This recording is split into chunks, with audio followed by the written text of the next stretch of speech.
My cat's chilling in my room. What up, cat? Alright, What you so want? let's see. The Grey Wanderers session 134. Anvir, it would be your scribe day. Your Oakley turn. dokley. Okay. And yeah, Robert is the previous scribe. Could you walk us through the events of last time? Yes. Last week, on the Grey Wanderers, the group finishes the rest of the Mind Flayers off and the Mind Control gift holders. Then proceeds to climb through a giant pile of rubble in the middle of the room, and Henri determines that the original inhabitants were of Draconic heritage. Wanting to explore some more, the group goes east into a hallway they've been in before. Robert walking up the hallway triggers a tar trap, narrowly avoiding the brunt of the damage. Eldon opens the door into a barracks area where he finds some journals of the ex-Gith Marines.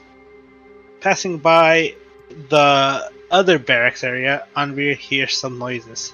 Wanting to investigate, Robert opens the main entrance, then attempting to open a sub-room, finds it barricaded.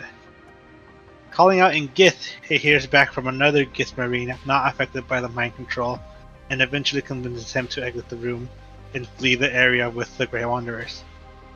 As the group heads out, the Gith informs us of the horrors on the west side of the fortress and generally informs us of how some of the Gith navy is structured when he starts to bleed from one eye.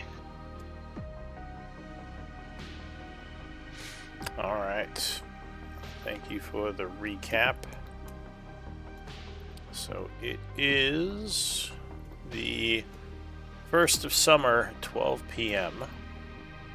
We'll kind of pick things up. So yeah, we're missing Mary, but I'm assuming she's gonna show up at some point. Is someone who played LJ last week? Was that Mary? Uh, Let me see. no, I think it was it Henri? Was it you, Henri? I was playing LJ at one point, but I don't think it was last week. I think LJ was there for a period of time and then just kind of like dropped out. Oh, okay. Well, But I think that might have been after all the combat. But yeah, I don't mind playing one of them. Yeah, like I said, I'm still hoping Nasira will just show up.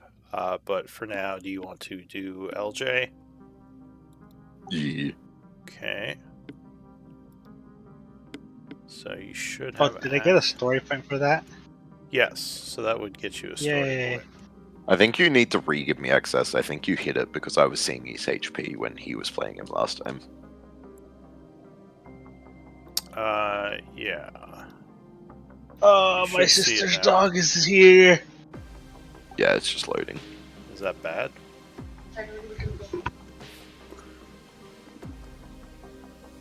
Is your sister's dog evil? She's not evil, but she's a 4-month-old puppy. Oh. And it's a Doberman. It's a Doberman puppy. She's a menace. Get out! Menace.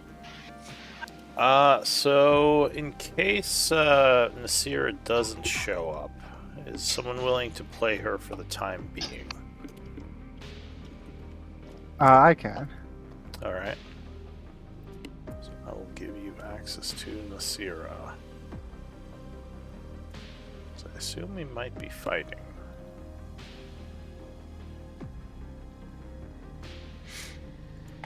Alright, so you should have access to her sheet. Alright, so the group, as I said, well, as Robert had said, the group is in the temple, and the Gith with you is looking a little odd. What do you want to do? The portal's open, right? To take him back to the astral plane? Not yet, but you can open it. None of the portals, I don't think, are open right now. Like, well, guys, should we send him back home? Um, Like I I did. see possibly losing the ship because if the Gith find a pirate ship, they'll probably get rid of it. I mean, we have no business in the Astral Sea. Yeah, I mean, unless you want to go back, then losing the boat will be big, but don't have any reason to go. Maybe you don't. Nasira whispers, do we really have to do this for him? Why lose such a valuable resource? What has he done for us? Well, the portal home is right there. There's no reason not to. There's many reasons not to. He would tell his people, and we would lose a resource that could be valuable. What use of a ship do you have in the Astral Sea, nonetheless? She says it could be something of use later. From what I Do you understand, guys wish to explore? such a vessel is quite valuable, is it not?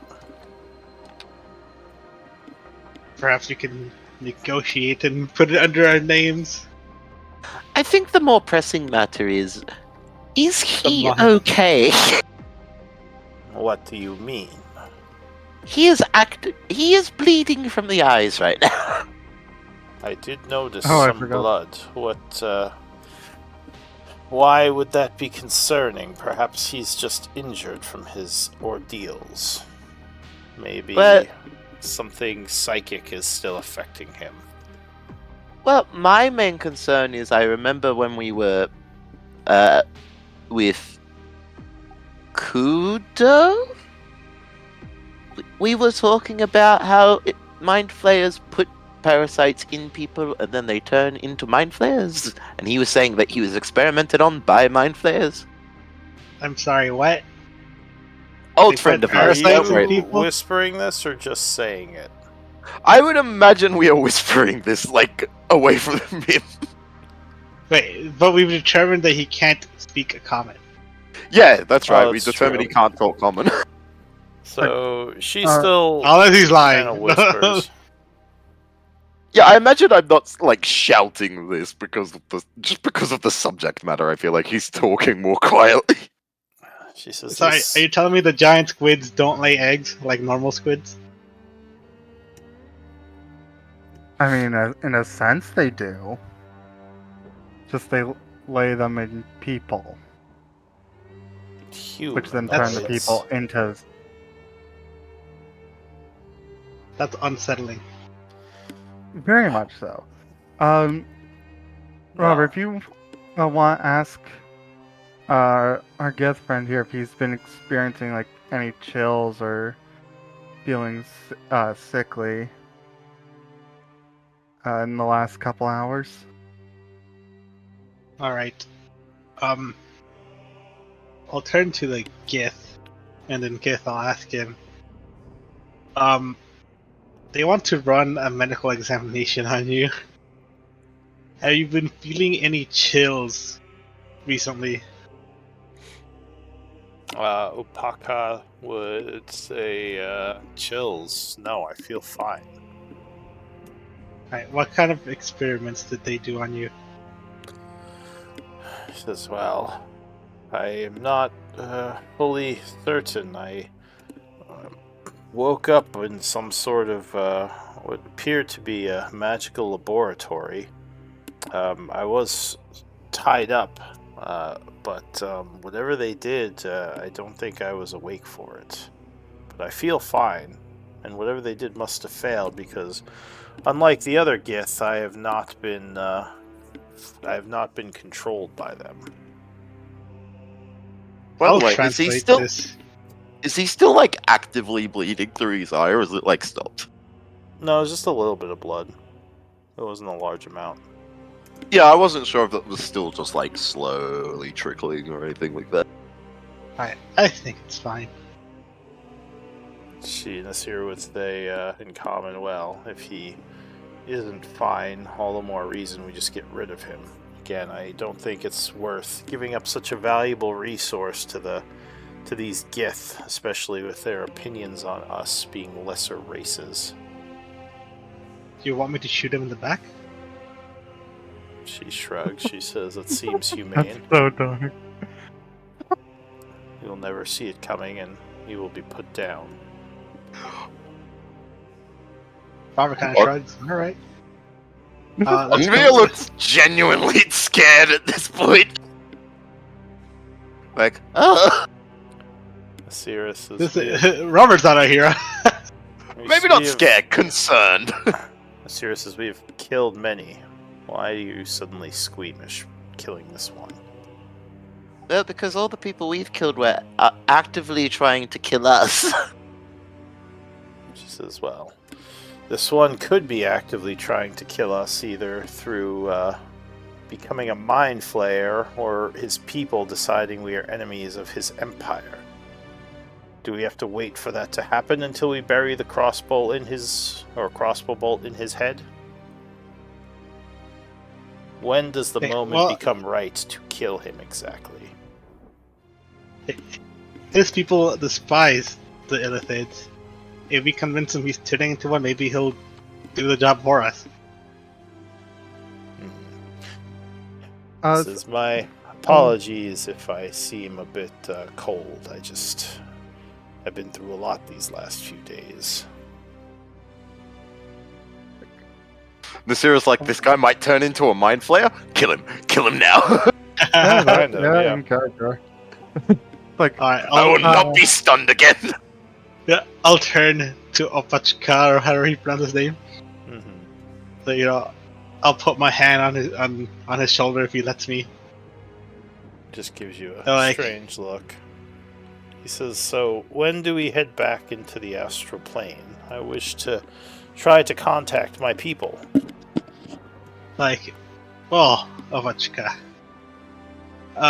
From what you've told me about your symptoms and the experiments they've done to you, and what we've witnessed, we believe you're infected with a mind flayer parasite.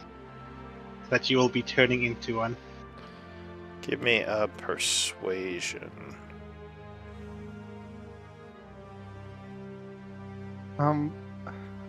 a while ago I rolled a. Oh. He says, "But as I said, I've been unaffected by the experiments. I'm not controlled like my brethren. Obviously, what they did was unsuccessful. So I can't Do be you turning speak- into one." Let's see. Do you speak deep speech? I don't believe so. No. I go and grab one of the books from Deep Speech. You see, we found this book in the Mind Flayer's lair, and in here, it shows how they turn, and it explains in detail how they insert parasites into their hosts. And we believe that's what happened to you. He looks at the words and says, "Why do you believe this?"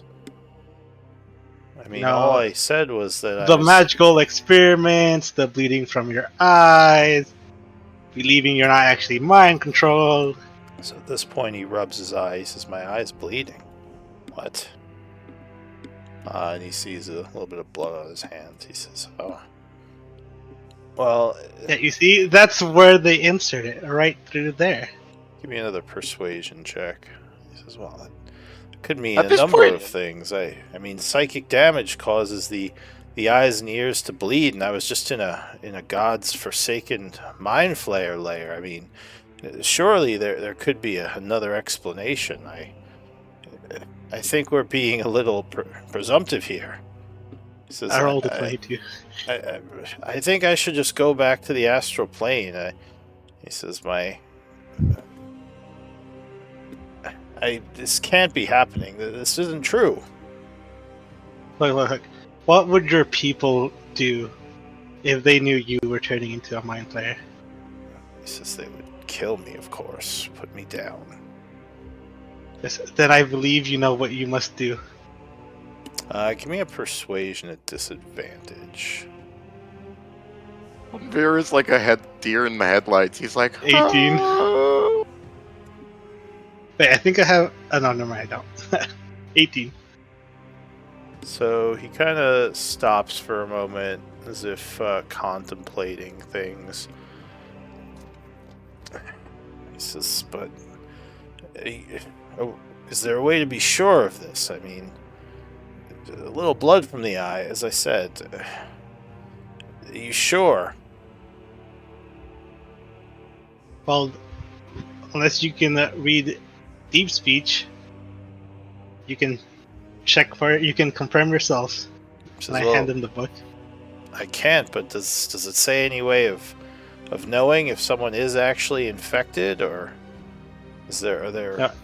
symptoms? Out of or- character, I just pulled some bullshit. And it's like it shows right here that it starts with the bleeding of the eye, then it starts with migraines, and then we'll start feeling chills. Give me a give me a, I'll say deception at this point. 17.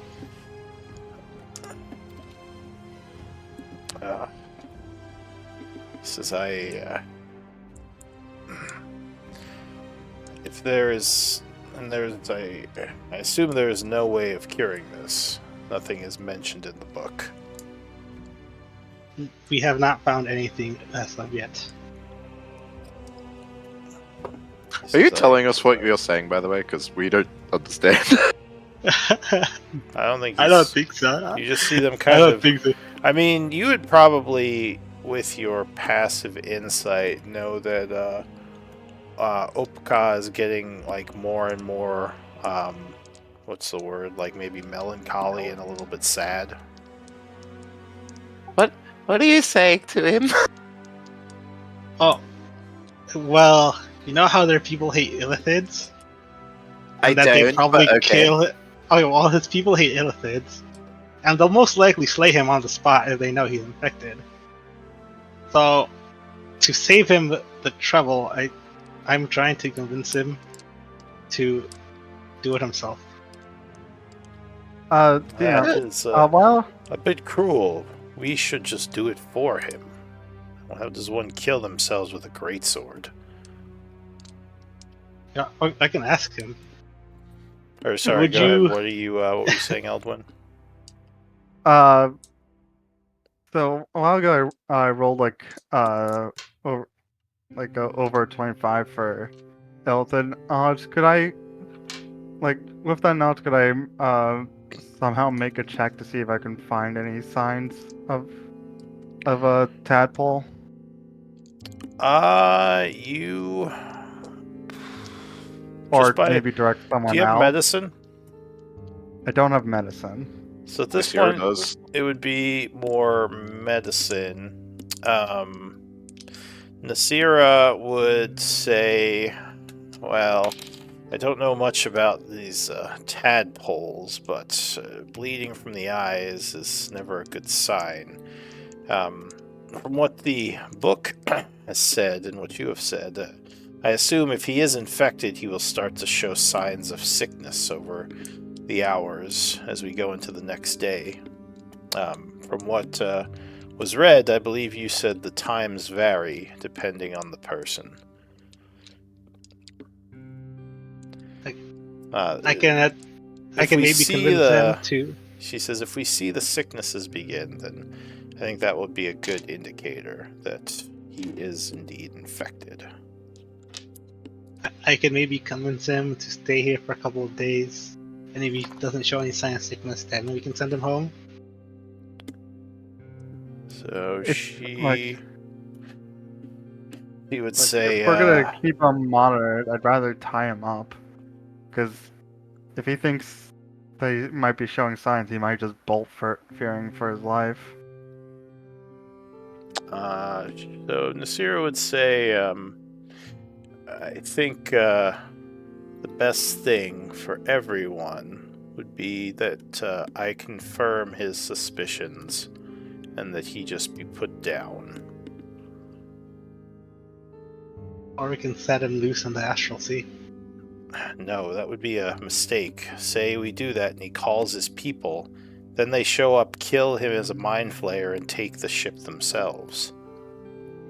I think he should just be put down here. It would be more humane to do it while he isn't expecting it, but Robert kind of shrugs and looks at the group to see what they want to do. Onvir is actually gonna actively start walking away from the situation. He does not feel like he can be associated with whatever is about to happen. Nasir would say, Anvir, you can give your opinion. I as don't you're like walking killing away. anyone. He says, no Would you one... rather tie him up? She says, it's... I suppose I would rather not upset Anvir. If we are to keep him alive, then what, well, assuming he is not going to turn into a mind flayer, what do we do with him? Because I don't think we should let him go home. He would be dangerous to us. Unless Robert or one of you thinks you can convince the Gith fleet to leave us the ship and not take us prisoner in the process. Or would it take us prisoner? Because we were in possession of such a thing, I would assume they'd consider us pirates. From the stories I've No. been hearing, the Gith don't sound like the most forgiving group. Or fair, for that matter. It wasn't our boat. She says, well, We're not the ones who stole. Well, I was, but you. Well, I'm they just- don't need to know that. I'm just saying it's a risk. A risk we don't need. I'd much rather this person disappear. Or at least I'll turn not back. go back to where the ship is if he is brought back to the astral plane. I'll turn back. She says, listen, I have not had a good bath in weeks, months even. That boat has amazing steam baths. Why would we give something like that up? No, I'll turn back to the Gith, and I'll say, my group here is worried that you'll turn into a mind flayer. With your consent, we'd like to keep an eye on you for the next couple of days to see if you show any more of these signs before we send you back to the Astral Sea. He kind of hesitantly nods and says, I suppose that is for the best. If I am infected, it is best I be put down and not sent back to the fleet where I could cause more destruction towards our people. Right, just say the word, and I'll make it quick. Says, well, if I am infected, then yes, I will consent to this. Okay. And then I'll relay that to the group. Alright, so what LJ says, so what are we doing in the meantime? For now, we definitely need to rest up. That's why we came here. Oh yeah, you And, guys said you have your own ship, right? Says, well, our ship's a little different. How so?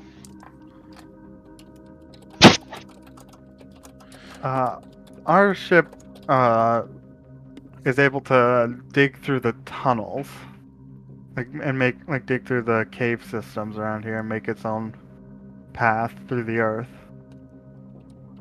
So it's a much different make than your ship. Yeah, a lot smaller too. No steam baths, but still pretty useful, at least in the underground. You know, flying ship isn't very useful under dirt and in caves, so. This is the first time Robert hears about mining ships. Or would he have known about this already? I don't think he would have known such a thing existed. Hey, that's crazy. I didn't know such an invention was possible. Honestly, neither did we until recently when we discovered the contraption. He says, our wizard Eldwin there is the only one who knows how to pilot it. For now, at least. I think Nasira's been getting lessons. Yeah, she hasn't learned it just yet. Since I struggle a bit with some of the finer details, but the craftsmanship is extraordinary. I will be overjoyed when I am finally able to pilot it. But, well, I hope you guys have a spare bedroom. Well, there's not really bedrooms, LJ says. It's more of an open area with some seats and the storage area. He says it's probably about the size of maybe half this hallway. He says, kind of pointing. Wait, so where do surrounding you area. sleep? Do you not have a barracks? Well, on the ship, it's not all that comfortable, LJ says. It's, we usually just park it somewhere and rest for the evening. But, yeah, we pretty much just use our sleeping bags. Robert looks dumbfounded. Like, not sleeping in your ship? Like, what? Says, well, no, this? we sleep in the ship. I'm just saying, there's no beds in the ship. It's a smaller ship. Hey, where did Anvir go? Oh. He looks around. Anvir? Oh no, yeah, like I announced that I was walking away when I walked away from people. I was like, I can't be a part of this. So LJ kind of walks over down south. He says, Anvir, where are you going? If when he comes down, he would just be there, like kneeling, holding his like pendant. He says, oh, don't worry, we're not going to kill the guy yet. Come on back. Yeah. He'll rejoin the group, but his face is still very like, oh god. He says, alright, so yeah, you come back. Anvir looks like old Joe Biden. It was more the What? facial expression. Just it was that was Just like looking when at he the chat. Huh? yeah that was when he said, oh yeah, I'm just trying to convince him to kill himself. Yeah. He says, well, I think the plan is we're going to, make sure he is actually infected before we murder him. Good. There's, yeah. I'm assuming there is no feasible way of saving him if he is. Not if he is infected with the parasite. If it is truly within his brain, I do not know of a medical way to save him, though there could be a way through magic. But Wait, it is not you're a my cleric? specialty. You're a wizard. You guys can't cure him? Yeah. Like, Oh, by the way, I gave Yeah. a whole bunch of load of baloney when it came to symptoms. I have no idea what actual symptoms are. Yeah, it was just making Sorry. stuff up. So you were trying to convince a man to kill himself with false diagnoses. Robert kind of just shrugs. Would have been impressive if you got him to do it, LJ says. I mean, the Though gift. kind of messed up. So, what is the plan then if we are not to return to the astral plane right now? Are we to stay here in this temple? I think Well- the plan was to try and take a long rest anyway. Yeah, Says- where's your base camp? But I Or- do really Yeah. want to save all those gift slaves that are probably going to get killed otherwise. Well, after mean- what happens, it is likely a long rest will give them ample time to prepare for our return. We might even want to consider not returning, as the traps they set might be deadly. I mean, we could probably get away with just a short rest for now. Well, Do you I guys hate have the those. magical. Here, go ahead. I was gonna ask, do you guys have the magical capabilities to keep going? I will be better prepared once we do short rest, but I will be missing all of the higher level stuff. Funnily enough, in ascending order, I have 3, 2, and 1. In ascending order? Yeah, Oops. as in, let me just- I have quite a few lower spheres of magic left, effectively, is what I'm saying. But higher, none. And no way to get any of those back? No, Oh, I'm not some. I don't have your fancy tricks of getting more magic in a day. Yeah, but you do have that harness divine power, but you don't have Yeah, that only goes up to a max of third, though.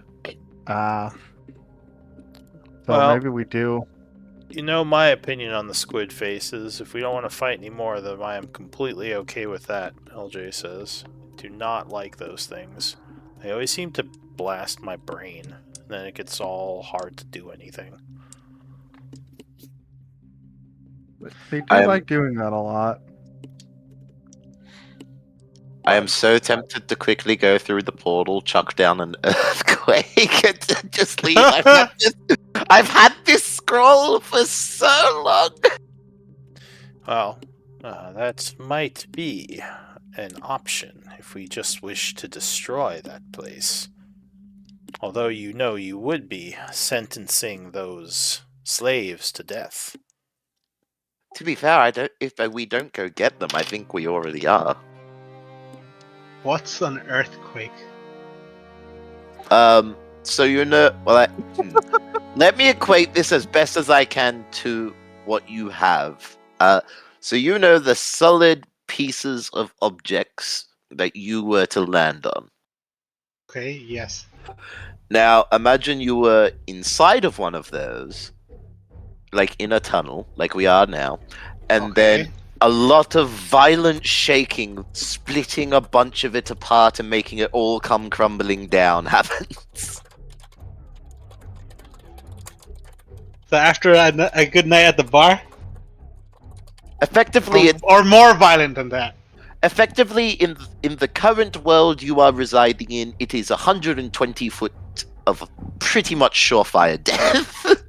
Oh, I don't want to be here anymore. Is it 120 foot? I'd have to double check. It's something stupid like that. LJ says, well, there's a lot of rock and dirt all around us, and when it shakes and moves, it generally caves in tunnels like this and buries anyone in those tunnels alive. It's a horrible way to die. I've seen many people lose their lives to it. Though not through the spells, just from seismic activities underground. We were in an area that was going under one once. It was intense. I'm glad we all got dug out of that. But yeah, it's not something to be trifled with. It's one of the I don't worst think I want to natural experience one of disasters. those. Says, no, you definitely don't. Well, It's actually where we met Nasira. Yes, I remember it quite well. Though it is not the first one I've experienced. Though it is the largest. So, shall we short rest and head back in? Or do we wish to long rest and risk a much more prepared lair? I think if we're long resting, we're not going back inside. Says, that might be the wisest course of action. Although, if So- we do long rest, I can give us advantage on all the saving throws. As well, then that does beg the question: do we go back after the short rest, or do we go elsewhere? She says the astral ship is a curiosity, and I do like the baths there. Perhaps there's resources that could be found going into the astral plane. There was that mine. Yes, the metals, and who knows what else we might find in the area. Could be quite the adventure. I just told this guy we weren't gonna take him back to the Astral Sea. Yeah, I think we rest here first to watch him. She says, well, we don't have to take him with us. Alright, so you're going to try to pass an hour? At the Yeah. very least, yeah. Okay. I would put up a hut, but I would do it with him outside. Poor guy. He seems fine with this. He seems like he kind of wants to be by himself anyway, left to his thoughts. To be fair, everyone else can go out if they want to go talk to him. It's just he can't come in. Yeah. So time Uh, is passing. Don't worry.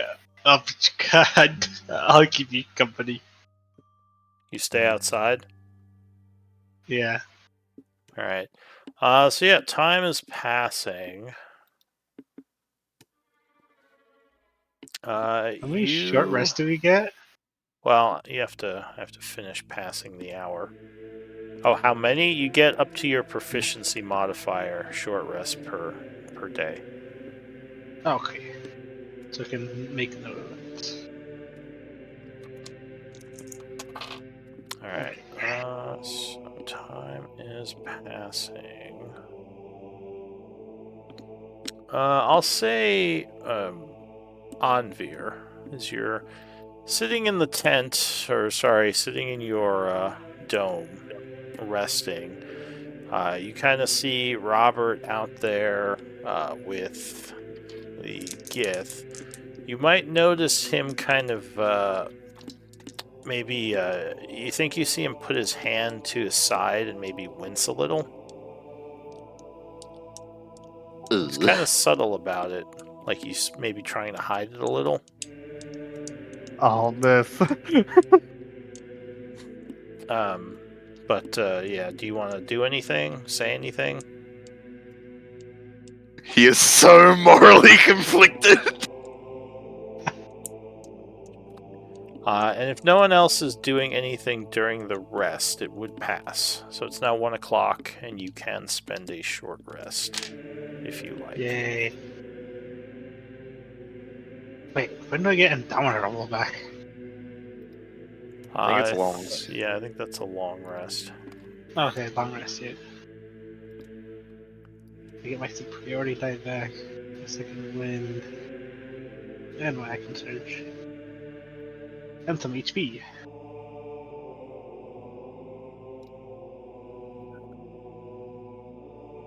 Hold on, I need to do math. Pulling up the calculator. How do you guys do that? You hit the short rest button on your sheet, and it asks you how many dice you want to roll. Oh, crap. Hold on, short rest. Didn't do anything. It might just be a little bit down. You might just need to scroll down a little bit. It also might not be turned on. Yeah, that's also possible. Let me see. No, it should be on.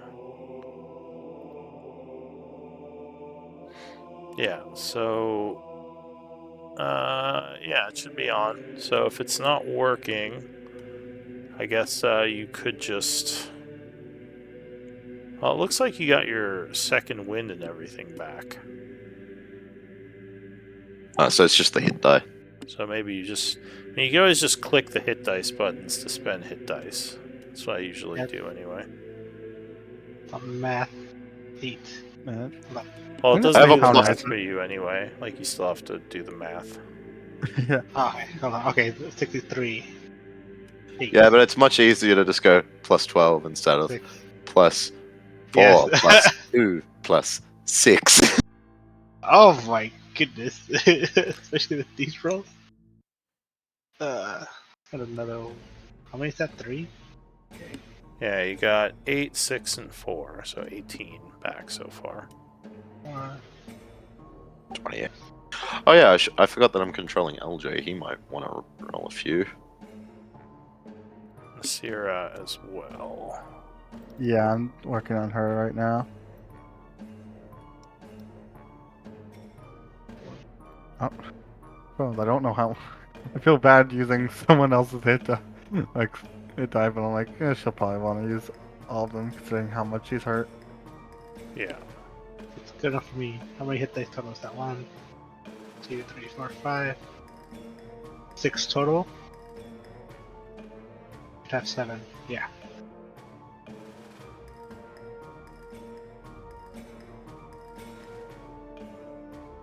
Perfect. Sierra. Oh wow, Sierra's out of hit dice. Yeah. Oof! like, this is gonna be like this has to be our last little bit. Leo surprisingly has all of them. Well, he was poofed out for part of the adventure. True. Before you decided to let us play And them I think again. someone healed him a bunch too. Yeah, I cast heal on him because he was like dying. I'm pretty sure he's at 2 levels of exhaustion right now. No, 1. Or is it just one? Is it It's one? it was going to be 2, but we killed the cloud kill caster. Yeah. So I think you used your heals on him, so he didn't have to use his hit dice. So he still has those. But in any case, so yeah, the hour would pass. Things are still quiet here. Although the place is still unsettling and creepy, nothing has come through the portals or through the entrance. What do you want to do? I forget. So our gift friend here, said he would stay. I don't think we Sorry? talked to him about that yet. I thought I told you guys. Did I not? Yeah, so Yeah, he's been sitting here, like outside, with Robert, maybe talking to him a little bit. Oh, I I'm thought bullshitting a lot. Eldwin was talking about staying while we go to the astral station. Oh, well, Is no. that what you meant, you or didn't am I talk misinterpreting? Yeah, you didn't talk to him about that yet. You were just. I thought we were talking going about back into the fortress. Okay, So did I. no, I wasn't sure. Okay, I think we were still debating. Look, don't get me wrong. I want to go into the fortress, and Onvid wants to make it safe. We are going to struggle. It has been taxing on me. I think we need to do what we can. If we can, because I think Andre, you might agree with this, but having a bunch of mind flayers within a portal's distance, established portal's distance of all the refugees is not a good thing. Yeah, that's why I was going to say if we don't go in, I probably still try and try and do the earthquake. Plus, if I have to admit a little selfishly, is that with the teleportation circle we found here, are in the library that's here, it might be in our interest. Oh no, I meant on their side. Oh, yeah, that's what all I know. But if they're on that side, then it won't be safe to keep this place standing. So if we clear out the other side, then it should dissuade and keep mind flayers from coming back here. Yeah. Or Well- at least that's my hope. If we are But just- gonna rest, LJ says, like a night, we probably want to do it on their side somewhere, just so they don't know exactly where we are. Maybe hide somewhere in their base, or there was that stairwell. Maybe it goes up to the outside of their base. I don't know. He says this way they wouldn't know where to put the traps or where to reinforce. That's not a bad idea. We just have to. Nasira says, on the other hand, it would mean we would have our backs to the walls should they find us, and we could become trapped. Do we want to just? I don't know. I wish more of the actual players were here. Oh, Miri's online. Yeah, we could do a vote, or you guys could do something else. I don't know. Like I said, it's kind of up to the group what you all want to do. I'm just throwing out RP suggestions from the characters. I guess we could start going in and just see how much immediate resistance. If we like just start immediately getting flogged, maybe we just immediately turn back. But Yeah. I do think if we want to make any meaningful progress, it has to be now. If we long rest, then we might have to refight a bunch of stuff that, like, they might summon more slots, get reinforcements. If we can do, like, Oh, we if can I was them, I'd kill be him. in the process of doing that right now. LJ says. Yeah, but at least from our experience before, floods and that sort of stuff will take a couple hours to do at least. So if we strike now, we can probably interrupt a lot of that. I'll turn to the Gith and I'll ask him, do you know what their numbers? Well, there's several of the undead ones over there. I think their leader is also some kind of undead mind flayer. The others were working for him. It almost seemed like they were all being compelled by something stronger. He says at least the living ones. Yes, but do you have a rough estimate of how many there are? He says, well,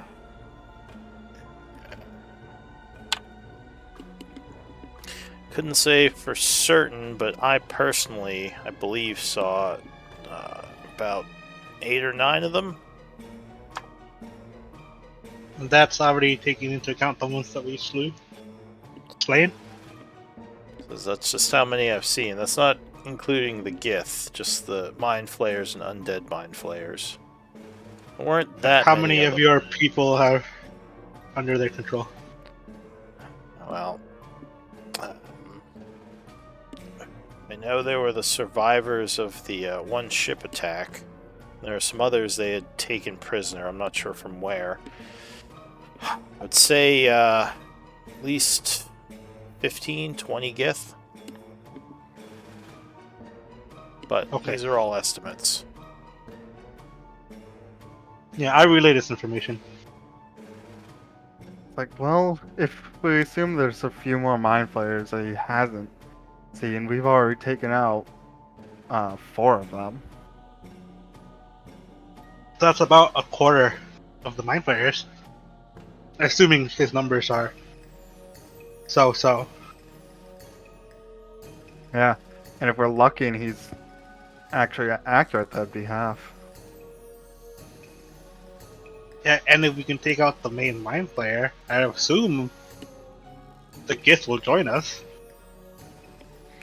This is Whatever their- remains of them. I assume they'll want to be brought back to their vessels. Returned to the astral sea like me. Or I guess, never mind, he wouldn't know what you're saying. Yeah. But I meant in the fight against the remaining mind flayers. If that's, I guess that's a possibility, but that's if we can break the connection. Yeah. The only problem is we'll be dealing with the undead mind flayers. I guess, Envy, you could just do the same thing you did here in this temple. I can turn the undead ones. The stronger undead creatures do tend to have fairly good resistance against turns, though. So I can't guarantee the Hold on, I literally have it written down in my sheet because I have information about them. Alhoon? Alhoon. Well, what's the difference between the undead mind flayer and a living one? Well, the undead ones are actually a little bit weaker. Well, squishier in body anyway. They can still stun you though. So shouldn't that just make things easier? Yes and no, because if there's a bunch of them, then they can all try and stun you. That's fair. This is, Like, don't get me wrong, it's better than 8 powerful mind flayers.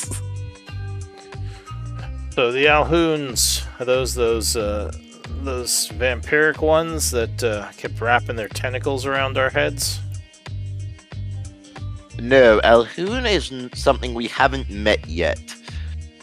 Alhoon. Oh god, I've forgotten his name. The mind flayer we've talked to a couple of times. Pardrix. Yeah, that one. Pardrix was talking about them, and I have a little bit of knowledge about them. They're a kind of more powerful undead mind flayer. I think they still have some psionic abilities. And you're They can be pretty saying strong. you're saying those are squishier than the normal ones? No, I'm saying that. Forgive me if I was misunderstanding. I was assuming he was saying there's like 8 or so of like the vampiric ones. Yeah, I believe that's what he was saying. Yeah, but there should only be one of those. But I would assume that he would be quite a bit stronger than a normal mind flayer. I know for a fact that they're resistant to cold, lightning, and necrotic. Well, my vote is we earthquake the place and just never go back there again. Salt the earth. Well, they can only take so many crossbow bolts. I think if we decide it's too dangerous, we retreat and then earthquake. Okay, so you want to tentatively start going in for maybe another assault? Like, who knows if we're feeling it's going well, maybe we rest there, maybe we retreat and then. But I think we need to go in and see how it goes from there. Alright, so 2 of you voted yes. Anvir, did you vote anything? Yeah, I'll go in. Alright, so that's 3 yes to 1 no. So, alright. Nasira says, I will say I am hesitant because of my current level of exhaustion. Being tired, that is. But I Sure. just will have to stay towards the back more, perhaps. Is Nasira still bloodied? Just like visually? She wouldn't be bloodied, but she is. Okay. She She does looks look tired. a little winded. Yeah. Well, she'd be able to first aid herself after the short rest. That's true, but she's pretty full. Okay. Or she's pretty. Like, it wouldn't be a good use of it right now. I think I'm just confused what she's exhausted about. Because she would have gotten the key points back on a short rest, right? She's out of Yep. hit dice. Yeah. Alright, so you opening up the portal and returning? Yeah, I think so. Yep. I'm gonna open a two-way portal to the fortress. Alright. One moment. Keeping the hut up for the moment. Good idea. I thought it disappears as soon as you step out of it. Yeah, if I step out of it. Are we not doing that? Currently he is inside of it. Oh, Not stepping out until we're going in.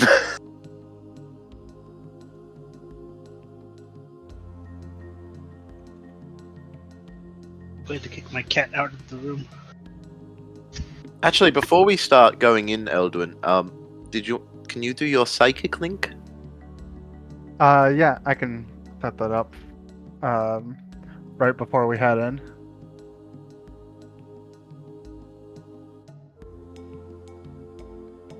So I will. Moment.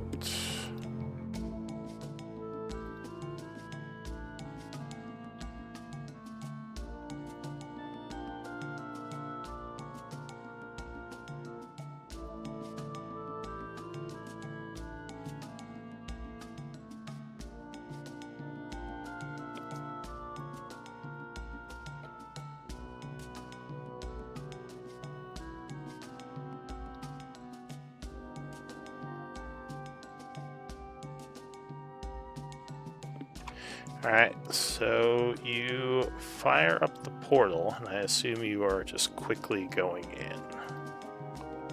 We were just saying we were probably gonna. How long does it take to do that, Eldon? 10 minutes.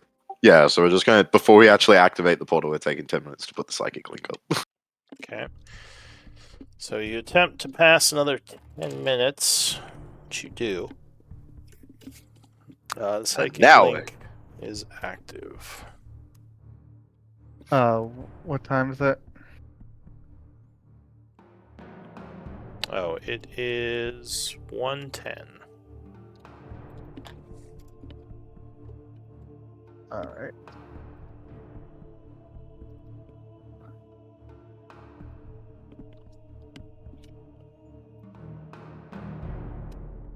Alright, sorry. Let me pull you guys in to the area.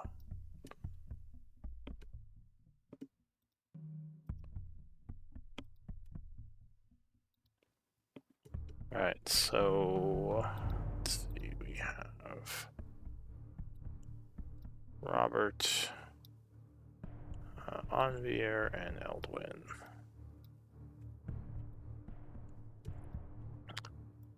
So as you step through the portal,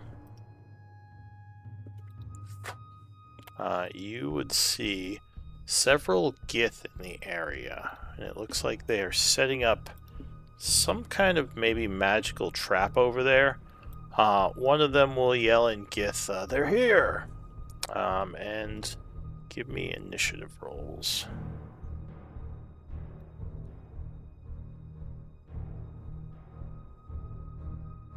I don't see Nasira.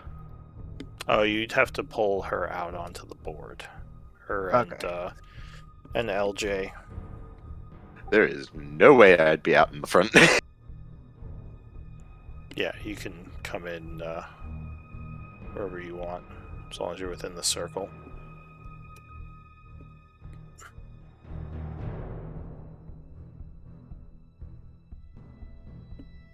In the circle, you say. In that case, whoop. Alright, do we have everyone's initiative? Looks like it. So yeah, they draw their swords as they see you poof through. And the first to act, it looks like, is going to be Nasira. So what is she gonna do? Oh jeez, I've never worked with her before, so this is gonna be interesting. Oh, I have a Uh, question before we start. Yeah. Did we lose our dark vision? Oh yeah, 100%. Okay. yeah. So if you So don't I- have dark vision, like Yeah. like me, we're blind. To prepare for that, I probably would have cast light on LJ. Alright, so we'll say LJ has a light spell on him. Go ahead and mark him as a light source.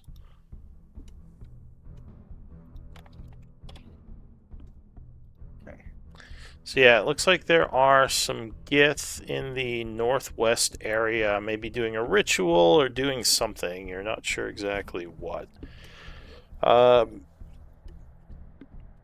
Yeah, maybe setting traps.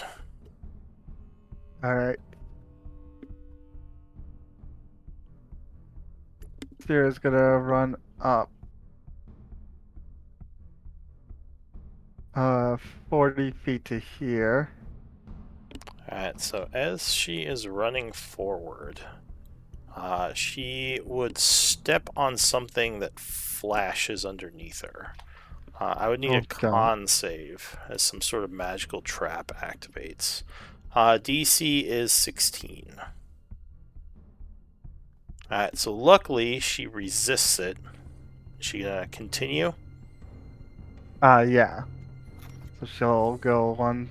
Alright, Fine, as she here. steps there's another flash. I need another con save. God. Uh, I'm sorry, Mary. Maybe I should have given him the lantern Oh! healing instead. So she continues to be unaffected, luckily. Keep going. Yep. Alright, I'll, yep, another one goes off there. So con save, please. Thank you for clearing the path. Trap Springer Monk. No! Well, that is the DC, so she just makes it. This also does not affect her. Keep moving. Yeah. Alright, another one.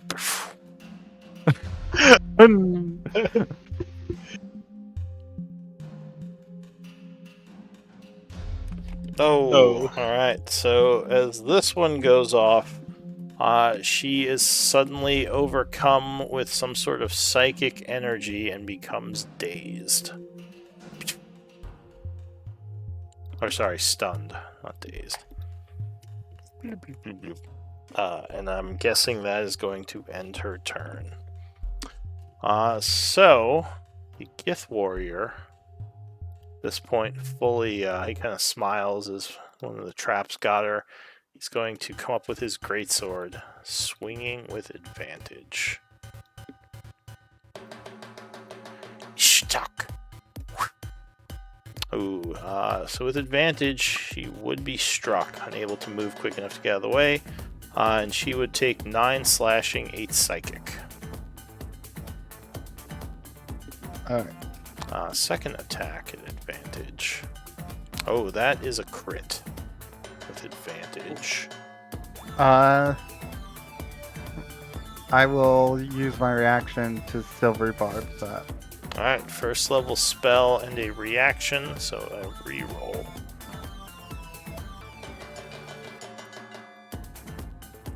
Oh, another crit. Sorry, it looks like it is meant to be. Who are you giving advantage to? I'll give it to Nasira. Okay, so she is struck for 15 slashing and 12 psychic. So 27 total. That's it for that guy. Robert.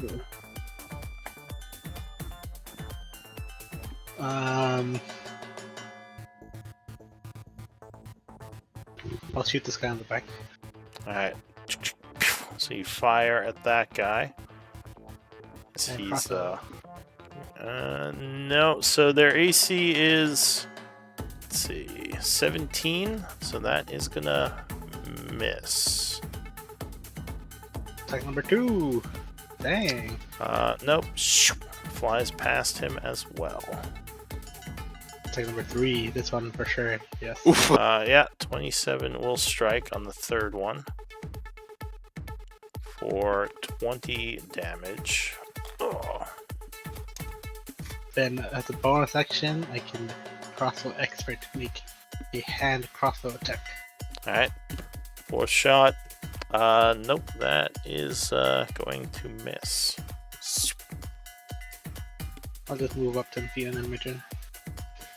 Okay, so that is it for you. What about LJ? Yep. So I was looking at myself. Says, don't worry, Nasira, I'll help you. I don't remember the path she took, so we're just going to hope that I don't immediately just die. So, boof. Okay. Doof. I need a con save. Yeah.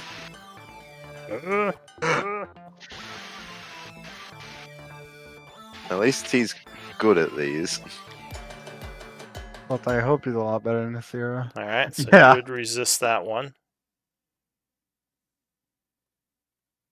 And then, you know, what might be a really smart move, which I know doesn't sound like LJ, but I couldn't. Man's not here to defend himself. I'm just trying to confirm what type of action it takes to do this maneuver. Okay. Swapping places. Yes. I There think you it's go. just Oh an god. action. It is. So much stuff. Bane and Switch doesn't cost. I think you just need 5 feet. It's 5 feet of movement. Yeah, I think that's what it is. Mhm. Yeah, superior die, and then yeah, doesn't actually say. It's really confusing. The way he's got this set up is confusing. Yeah, I think it also gives an Yeah. AC bonus to one Yeah, of you. I'm debating whether or not to give it to him or to Nasira. I think on the odd chance that they just ignore LJ and go for Nasira, he's going to give it to Nasira. Okay. So I'll do that. So +8. +8 to her AC until the end of her next turn, I guess. Start of LJ's. Start of LJ's next turn. All right. So you And pull then her we out of the swap way, characters. stepping he'll on that do- space. Full round of just attacks on this guy. All right. So the one who was just attacking her, you pull her back, getting her to safety. 24, yeah, that is going to connect, cutting this guy. And then just to spend some... No, actually, no, I'll just do this. 13. Oh. So he is slightly cut by that first slash. 17 will just hit on the second attack for another 8. Yeah, 26 hits again with the third. For 12, which will wound him on that one. Oh. Well, I think that's it for him. Okay, so no bonus actions. I think he technically had one that I could have tried to use, but I didn't. He'll activate the Ring of Jumping. But it goes bum bum bum bum bum. And decide that's the activation noise for it. Alright, Fair enough. Leo Jr.'s turn ends. The Gith, who you shot at, is going to jump up on here. 10, 15, 20, and jump down. Going for Nasira. I'm glad I gave her the AC. Misses with the first, as you are put her in a more advantageous position, and misses with the second. He is then going to, let's see, 10, 15. He's going to move here, ending his turn. Anvir. I'm going to... Oh, wait, Cast actually, an- you couldn't because that would be a double diagonal, so he's still here. I'm going to cast an oldie but a goodie. I'm going to do a Moonbeam. Ooh, been a while. Ooh, placed that one too far to the left. Oh god, my mouse is glitching out. There you go. Boop. Okay. I'll actually cast the spell.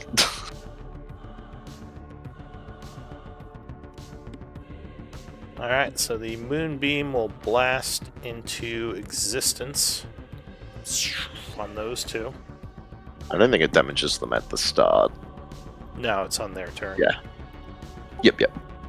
Alright, anything else?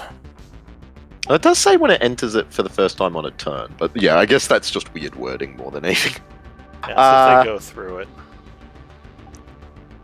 They have to choose to enter it for those things.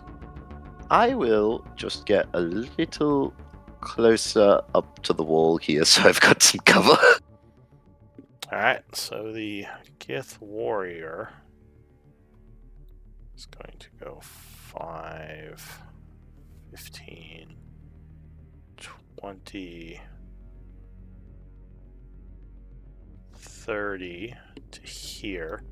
He is going to take the dodge action.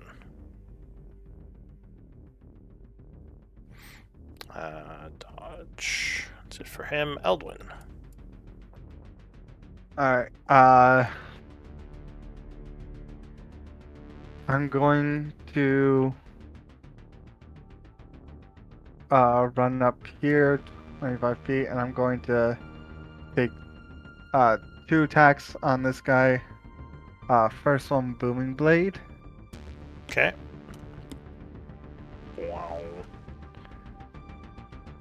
Yeah, so 27 will strike, setting him pulsing with thunder energy. She would deal.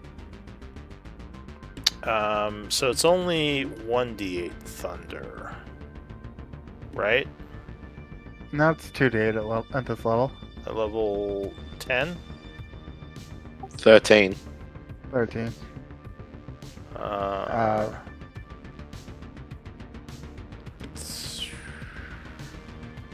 At fifth, it's 1d8 at 5th level, and at 11th level it increases to 2d8. Oh, And at 3d8 if they move. Alright, so that would be 19 damage to him. Wow. Oh, he is badly wounded. Another stem. Yeah, 21 will strike again.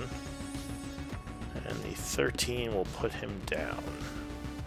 Oh, so he is dying.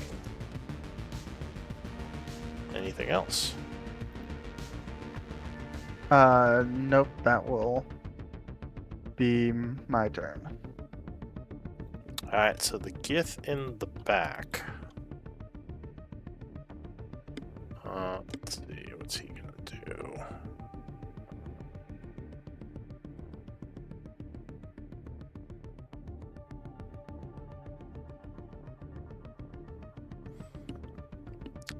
So he is going to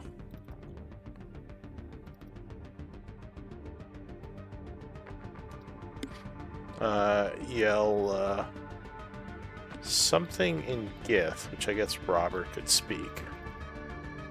He yells, "On your feet! It's not your time to die. The Queen needs you."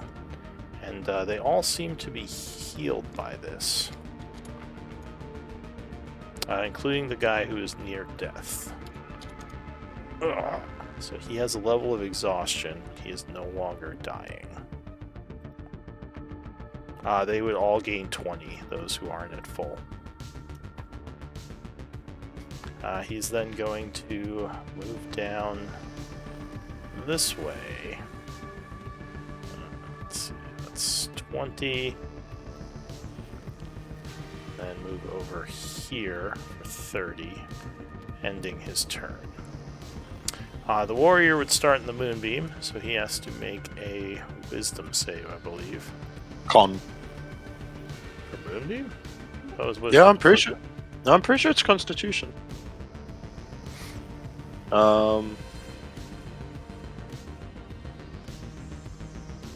Constitution saving throw. Alright. So, what's the DC? 20. Alright, so he would fail. Seared for 8. It's gonna go 5, 15 to here.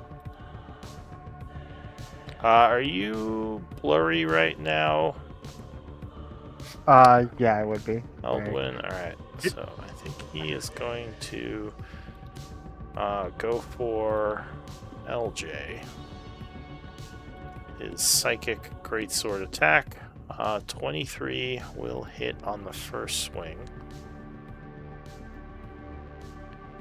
So 7 and 5 is 12 points of damage. 7 slashing, 5 psychic. A second greatsword swing. He will stumble and miss. So, Sorry, was that against LJ? I think I missed that. Yes, that was against LJ. That was 12 points of damage. And that is going to be it for him. New round, Nasira. So at the start of her round, she would still be stunned. But at the end of the turn, it would go away. Oh, it just goes away? Yeah, so she kind of shakes free of it at the end of her turn. The Gith Warrior goes, so he starts in the Moonbeam, making a con save. He will fail the con save, so he takes 13 Oh. Oh, I completely forgot to mark myself as concentrating him with a timer. 10, 15. So he's going to come down here. And he is going to attack LJ as well, I believe. Misses with the first and misses with the second as LJ keeps him at bay. Robert. Right, Robert will move 5, 10, 15 feet this way. Pull out his dagger and swing at this guy.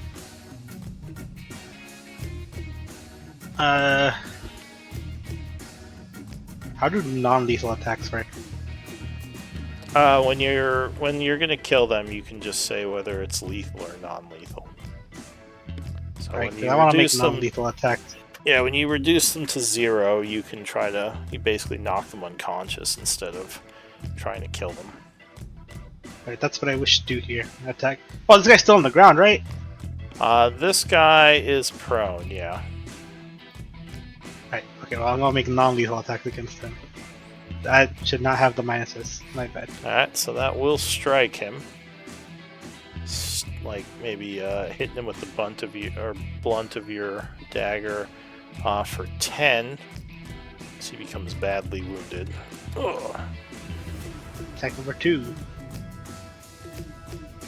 Yeah, 22 to 13. connect, and he will fall unconscious.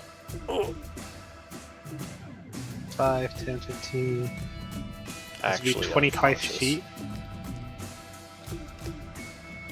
And I'll do the same with the guy in front of me. One attack. Okay. 31, Yeah, that is gonna strike. 10 piercing. Alright. So you slam him with the pommel as well. Ugh. He is badly wounded. I will action surge. Okay. And I'll hit him again. 28. Yeah, that will strike him. Another 10. This is rolling a d4, right? It is rolling 1d4 plus 5 plus 2. So 1d4 plus 7. Okay. Alright, so he takes another 10. He's badly wounded, but still alive. Right. Another attack. 27. Yeah, that will land. Non-lethal, of course. Right. And that will knock him unconscious. Oh, And then this guy right he's here. down. That's my last attack. 30. Alright, that will strike with the third attack. Another 9 points of piercing. Alright, anything else? That's it. Can't you do a crossbow attack as your bonus action? I can, but I don't want to. Huh, fair enough. Alright, so that is it for you.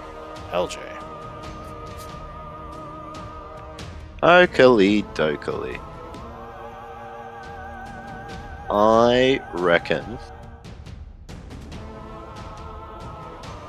Yeah, he'll just try and hit the guy in front of him. Let's do the first attack. I just want to double check something before I say I'm attacking. Yep, okay. We are good. Yep, so I try and attack him. Yeah, 27 will connect. And on that hit, I will do a tripping attack. Which is gonna make me do this annoying thing again. What the fuck, dude? I Excuse know, my language. it's the way he's got it's the way he's got his macros. So it's gonna do, Alright, 12 9 damage. plus 3 is 12. and then he has to do a saving. The way he's Strength got save. the macros, it doesn't have the saving throws and stuff. Yeah, Alright, I so don't know what his DC is. it would be his, and- I think it's his con, Maybe- right? No. No, It would be no, 18. it's It would strength. be 18. It's strength. Strength. Okay. Yeah. It's Uh, 8 plus proficiency plus strength. So Or dex, he your choice. would fail and be knocked prone. Ugh. So 2 more attacks, this time at advantage because he's prone. Yeah. 20 or 30 will strike. Do another 9.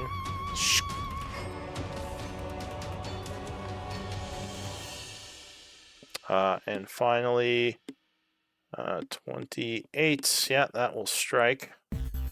Doing another 12, which will put him to dying. Oh. And then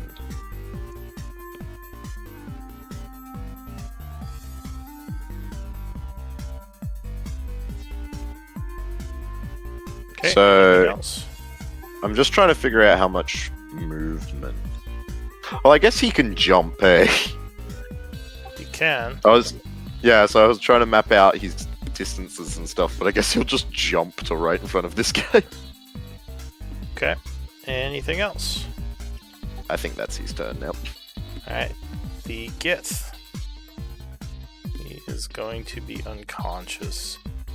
So for now, he is removed. Anvir. Let me just confirm one thing. Oh, and you would notice as you get closer to this guy, LJ, that he is blurry, much like Eldwin. He has some kind of blur effect that you didn't notice from further away. Who was this? This guy? Yeah, the guy you just ran up to. Okay. I'm going to. Yeah, I feel like the other guy is not as big of a threat. So as my action, I'm just going to move the moonbeam to here. Okay. And then I will continue to been chilling back here. Alright. Being chilling. So that is it for you. Been chilling. This Gith will come down this way for the flank. He is going to attack LJ. Oh, a crit. So LJ struck for 17 slashing and 13 psychic, so 30 damage. Huh. So minus the 7, that would be 23 from his health. Second attack, note he is going to dodge that one, turning annoyed towards the guy who just crit him. Eldwin. I'm going to start stabbing the Githy next to me. Okay, with the I'll do- flank. Yeah, I'll do Booming Blade for the first one. Wow. Alright, so 15 is not going to be enough as he blocks your attack with his greatsword. 24 will, though, as you get a strike, catching him off guard and doing 7. Anything else? I will move to right here. Alright, so that is going to end your turn, I assume. Yep. So the Kithrak is going to be caught in the moonbeam. He's going to make a con save. He would fail it, taking 15. Out of curiosity, that does that make it that he's not blurry? It does. It Cool. Would, oh wait, actually, let me I'm not double sure check. how that's going to work because they're both. I would imagine it would both happen at the start of their turn, so I'm not sure what would happen first. Let me check something before I say that. Because he doesn't. Well, yeah, I think the spell works differently than the magic item, so it's the spell. I think he would still be blurry. It is the spell, so he is still blurry. Does not fail his concentration check. So he is going to.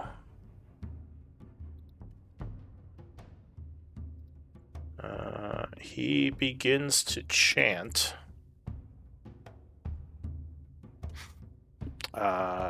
looks like He's. Hmm? No, I'll let it pass. Alright, so he is going to cast Misty Step. And yep, he is going to rush up at Onvir and say, Die Caster in Gith, scream at you. But you don't know what he's saying as he comes in with a greatsword attack, 22. I don't need to speak the language to know what he's saying. Everyone always says it to me. Onvir, he wants to kill you because you're a caster. I figured. Alright, so 22, I assume, is going to strike you. Oh yeah, just slightly. Just slightly. So 9 slashing and 12 psychic on that one. So 21 damage. Second attack. Yeah, 22 will strike again. For 14 slashing and 18 psychic. Oh, and I guess I need concentration checks. So that one would be 32 damage. Which luckily you make them both. Okay, I've done one, and the second was 32. You said 32 damage, yeah. So you had made it with a 20. And third attack, unfortunately, he has a third one. Oh, but a poor roll. 15, I assume, will miss you. Thank God. So you jump back, avoiding that slash. That's it for the Githyanki Kithrak. The warrior is dying. We really need to make that mithril plate. So he dies. Ugh. New round, Nasira. Alright, Nasira is going to run 15 feet up to him. She's going to do an unarmed strike. Okay. I think she doesn't have disadvantage because she has blindsight. Oh, true. So let's see. I'm pretty sure Yeah, that's part of the blur spell.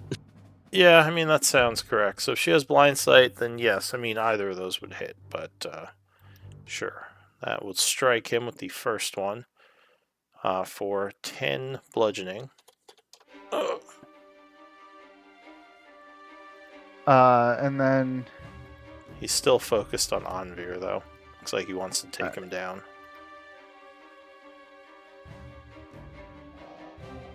and then she will, because I've seen her do this a bunch. If you're Her thinking next about doing attack- what I think you're thinking of doing, wait. Oh, wait, that. Never mind. So 20, so 31, yeah, that will strike. Ugh. Takes 7, so he kind of steps back from the dagger stab. She's then going to use key point of flurry of blows. Alright, so 2 more quick strikes. Psh. Uh, I'm pretty sure she can do a free hand of harm with flurry of blows as well. yeah, I believe so. I've looked way too much into Mercy Monk. It's a fun looking class. And I'm going to do it. Alright, yeah, 29 will strike. I'll hand of harm on this one. Alright, another key So point. Poison. I think it's free with flurry of Oh, with blows. flurry. Alright. So 8 necrotic and how much normal damage? 13, so 21. Ouch. Ugh. And he's- last, No matter. yep, and he's poisoned. Alright. Last strike. There's no save for the poison? No, because No, it it only lasts a round. Oh, okay. Yeah. So no, he is gonna dodge that one. Whoa. Anything And else? that will be her turn. Alright, so this Gith warrior is unconscious. Robert. I'll step here to get flank. And I'll attack this guy with a dagger, non-lethally. Alright. Yeah, 20 will strike with the first stab for 8. And I'll hold on, do I have trip attack? Let me check. I do have trip attack. I'll attempt the trip. Alright, so you attempt to take him off his feet. I believe he needs to make a DC. I think it's 18. So 9 Strength more save. damage and a strength save. Can you declare trip attack after you hit? Yeah, It's it's when when you you hit an hit. enemy. Oh, I see. Alright, so strength save. That's what I was double checking when I was doing my first attack. What's the DC on that?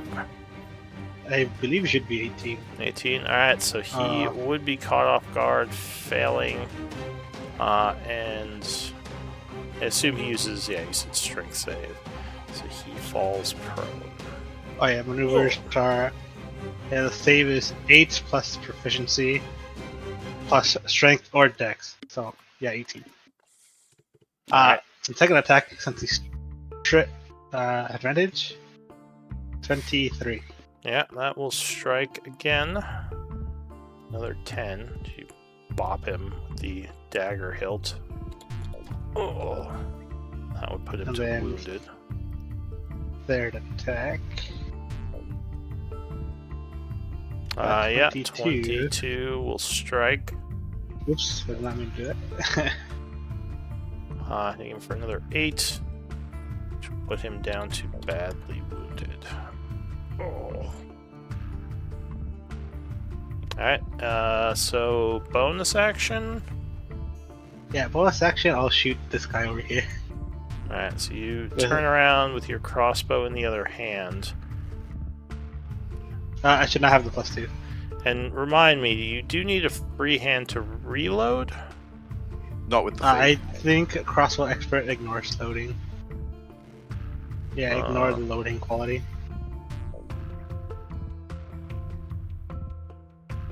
But I could just put the dagger away for now if needed. I haven't used my item direction yet. Well... Okay. Alright. So... That would shoot him, yeah.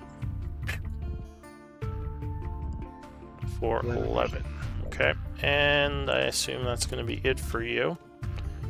Yes. Leo. Oh god, my map just decided to freak out. Okay. So... Oh, Christ's sakes. Okay, so there's the person in front of me who is still not unconscious but is prone right now. Correct? Yes, he's prone and pretty badly wounded from Robert's flurry of strikes with the dagger handle. All good. So, I will use my first action to attack, which I'll... Leo seeing Robert trying to non-lethal everybody will try and follow his example. Alright, so you do indeed strike. So he's trying to get up, you just nail him in the face with the pommel, breaking some teeth probably. And he goes down and out. So he is unconscious. Okay. Now... So you've said friends and dead bodies are difficult terrain, right? Yes, moving through anything that isn't floor is usually difficult terrain. If there's something on the Okay. square that takes up more than half the square, you can assume it's difficult terrain. But Leo has ring of free action, so does that mean no extra movement still? Does Ring of Free Action ignore difficult terrain? Yeah. Then yeah, it would just be normal movement through through allies. And, Well, well, actually, are allies difficult terrain? yeah, that's why I was trying to figure out how exactly you rule it. Is it difficult terrain, or is it just... I'll say the down bodies he can ignore, but allies would still be in his way. Okay.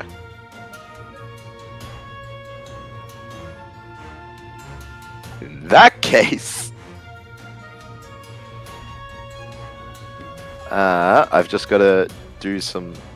Because technically, I think Isn't it? allies and other creatures would not be difficult terrain. That's more just like people in his way. That's all good. But the space of another creature, whether hostile or not, also counts as difficult terrain. Where does it say that? Ooh. PHB, page 190. I'll accept whichever ruling you give me. It just changes how I have to go about my turn as well. Do you know what the section that's in is called? Difficult terrain?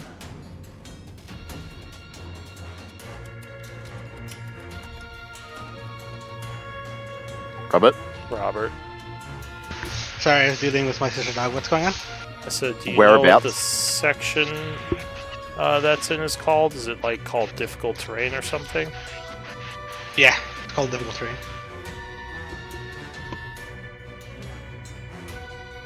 Because I have the player's handbook. I don't have page numbers though.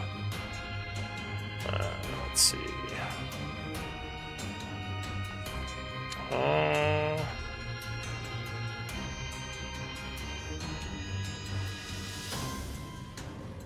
Difficult terrain.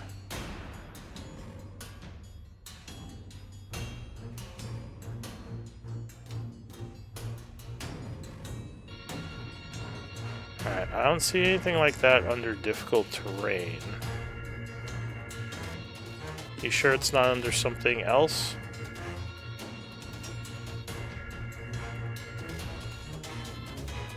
Let me double check. Because I'm looking at movement.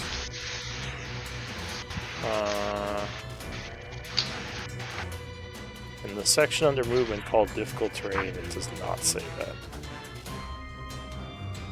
Be good to know. I mean, not many people have that ring, but if it is difficult terrain, then yeah. Yeah, be I good to mean, know. that's what it says on my PHP. And Let's you're face it, another saying creature. it says that under difficult terrain as the header? Yes. And is that the new Apparently PHP it's- or the old PHP? Okay, apparently it's under moving through the space of another creature. Oh, This is the, I don't know how old this PHP is. let's see. Moving. I got it last year. It's called Hey, moving yeah. through the space of another creature. Moving around other creatures. Chapter 9. It's in Chapter 9, and apparently it's titled Moving Around Other Characters. Oh yeah, it is in chapter 9, but mine has it under difficult terrain. Breaking up your move, moving between attacks, using different speeds. Oh, I see. Moving around other Difficult terrain. creatures. Okay, remember that another creature space is difficult terrain to you. Alright. That was a bit of a journey, but alright, so yes. It was you a can- journey. You can move through allies, enemies, and bodies, but none of them would stop you. All Or good slow then. you In that down. case, I am going to start walking through as a bonus action, because I never use these bloody bonus actions, but there is actually a thing for it here. He's going to do a quick toss. Alright. So you So, pull out. Well, the only thing is, I think you would have to drop your sword to do that, right? ooh, that Because is a you valid point. Do have a sword shield, so both hands are taken. Yeah, I don't know. Because it does say that you can stow weapons as part of it. Or Now, no, quick draw toss- weapons as part of it. Oh, does it? Go ahead, link it. Yeah, I don't know. I'll just copy and paste the proper version, because I'm actually looking at like the proper version so I can actually read what they do. Yeah, because he does his little. thrown. I think it's just draw. Yeah, you can only it's draw the weapon, so I don't know Alright. how that would work. So you could either drop your sword and throw it, and then pick Would your it then- sword back up as a item interaction. Yeah. If I can do that without spending actions, then I'll quickly do that. Yes, you would have to drop the weapon, because stowing the weapon is an item interaction. But if you just drop it and throw, then you could pick it back up, and that would still be just one item interaction. Easy done then. So that is what he will do. Alright, so yeah, as he's rushing forward, he kind of drops his sword from his hand, pulling out his javelin. Yeah, 25 will strike the Gith. Let me just quickly Oh, link that's a the... spear. Is that what you meant to throw? Yeah, I think he has spears and javelins. I always see him throw spears, and that's the one that he has a link to, Okay. except for the javelin of lightning. So that's just the one I threw. So go ahead and roll damage. I think quick toss adds to the damage, so I'll just quickly add that on. Yeah. Extra 3, So And then 11. 14. Oh. and then he's going to So- spend the Yeah, rest of his movement to get up. picking up your sword, I assume. Yes, sorry. Okay. I should specify that. And then he will do his 3 attacks. Okay. First one. So he is going to parry that one with his reaction. Think, knocking it away. Second one. 22 will strike. Oh. Oh yeah, he's got that stupid blurry effect. I forgot about that. Yeah, you've just been rolling really well. With that one, I will do a tripping attack. Okay. So an extra 10. I keep scrolling all the way up, so it's not just adding that massive link every time. So 18 damage is going to put him to wounded. And then this next roll's just a flat roll. Still concentrating. 21 will strike again. Well, oh wait, did he make the strength save? Did he? Oh, right. Strength save. Yep, he is still on his feet. Okay, so the 21. Did Yeah, the so- 21 hit? Sorry? 21 did hit, yes. So that is another 9 points. Alright, anything else? I think that is everything he could do. Alright, Anvir. This guy is still focusing on you. Disengage! Okay, Whoop! so as you try to move away, he does still make an attack on you. Yes, Oh, even Sentinel. with disengage, god damn it! Well, it could not be Sentinel, it could just be Nor's disengage. But he would miss, luckily, rolling very poorly on that. Whew. As you dodge to the side. Oh wait, he couldn't do that because he parried, so never mind. You're fine. Ah! Yeah, he used his reaction. I didn't need to disengage then! Yeah. But you said you did. So, That's fair. bonus action? Not much I can really do without expending more spell slots, which I'd rather not do. Okay, so that will end Anvir's turn. The Gith Warrior is unconscious. Eldwin. Alright. Can I even get over there? Just barely. I'm gonna use my full 30 feet to run up here. This is difficult terrain. Oh, never mind then. It's a big brazier in your way. Okay. Like I said, if there's anything on the square that's more than like half of it, you can probably consider it difficult terrain. I know that's kind of close to half, but I would say that is difficult terrain. Alright.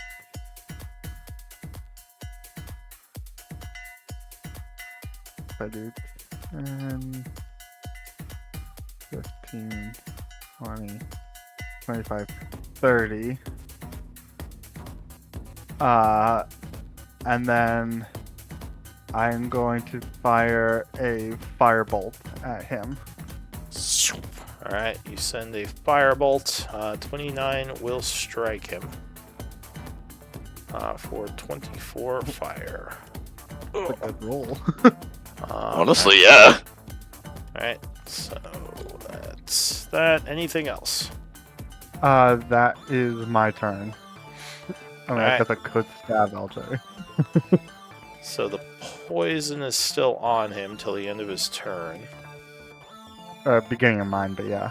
Oh, beginning of yours? So that would be gone then, right? Or Nasira's. Nasira's, okay. It's a valid point, actually. Were you attacking me with disadvantage? So he... yeah, he was. Well, he Okay. didn't... No, wait. He didn't attack you yet.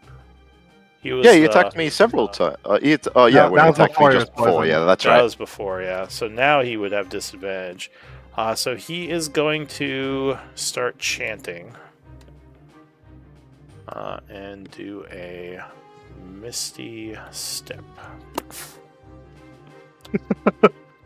Was that 35 you measured? Oh, was it? Yeah, because I ran 30 away from him. Alright, so then... It is he 35 to will be there. Here. So he is going to attack you, though luckily with disadvantage. 'Cause he's not feeling great. 16, thanks to the poison, will miss you. Second attack. 13, thanks to the poison, will miss again and end his turn. Nasira, he is no longer Thank poisoned. God. Not that I want to help you, but didn't you say he has 3 attacks? True, that's right. So third attack at Let me see. disadvantage. Yeah, once again, becomes a 14, so that will miss you. My honesty still paid off. It's all good. Nasira. Alright. 25, 40, 45.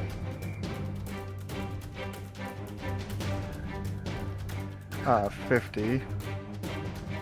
Using all her movement to get here. And she is going to start attacking this guy. Unarmed strike. Alright, you dodge that one.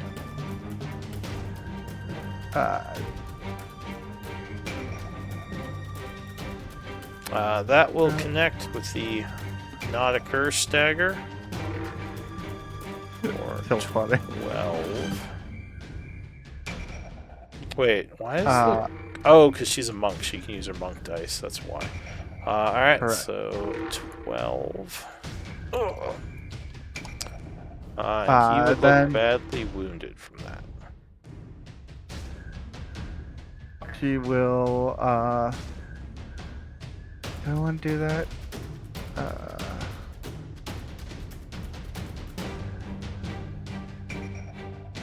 Yeah, she will flurry of blows. Okay.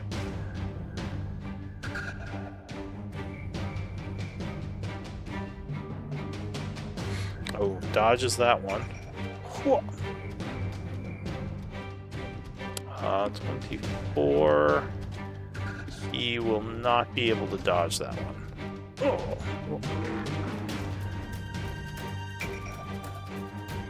So another key point to Hand of Harm. Oh no, it's free with the bone, with the flurry. I know, I was just pulling up the... I was saying it more for Lou. Okay, so he takes another 7 necrotic. And that is all she can do. He becomes poisoned again. Did Alright. he make all his blurry saves? Oh, yeah, I guess I could be wrong with those. Can he fail a 10? Yeah, I think he can. 1, 2, 3, 4. Alright, so he would become unblurried on that last one. Alright, Yeah, Oh, yeah. so Nasira's turn is ending, right? Yes. Okay. Robert. Actually, just one last thing. For the last hit, can she move him 5 feet to the square? Sure.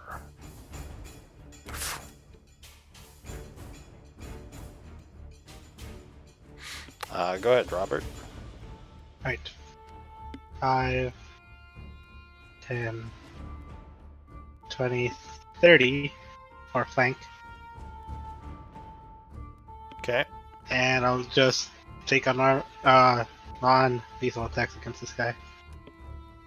All right. 26? 26. Yeah, that'll hit with the first strike for 10. Oh. 24. That will strike again. Doing another 10. Third attack. Yeah, that will strike a third time for 11. He's looking very beat up, but he is still up. Can I make non-lethal ranged attacks or no? No. Only melee attacks can be non-lethal. Then I will end my turn. Alright, Leo.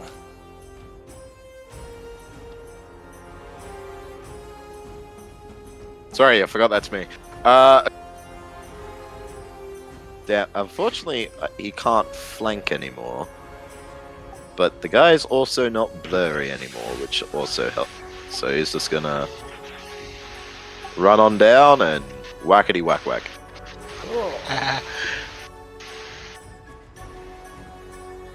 Alright, yeah, 27 will strike. Now, is that lethal or non-lethal? He killed that one guy, and then he noticed Robert wasn't killing anybody. He's like, okay, non-lethal now. Alright. So he goes down, and that would end the battle. Alright. What does the group want to do? So Now, these guys seem like they were setting up traps when you got here. Nasira, could I go to patch up? Maybe. If I can figure it out. Maybe. I think her macro does minus the healer's kit as ammunition. And it also tells you who you've already healed. Yeah. So Anvir. Alright, and then you click roll healing.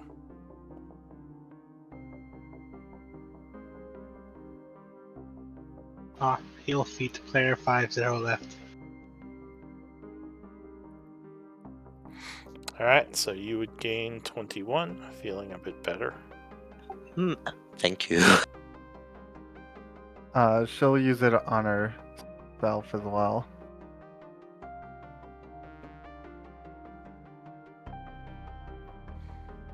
I'm guessing the moonbeam would phase out.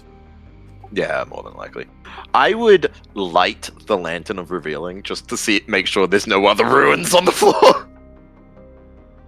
Alright, how much oil do you have left?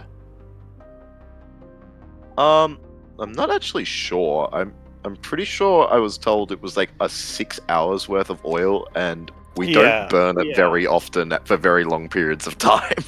Each oil flask lasts 6 hours.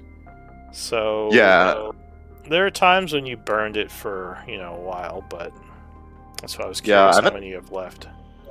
I haven't actually been... Alright, well, we'll say you have 3 hours left on this oil flask if you want to record how long you're keeping it on. But if you just turn it on, you would see, looks like 3 more runes appear. I would just make notes of where they are for everybody. Do you mind marking them on the map where we see them?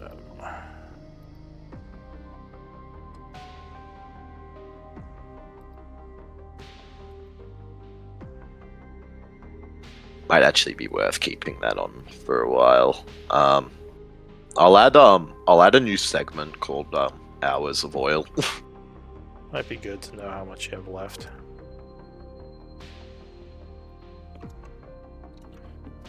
1, 2, 3.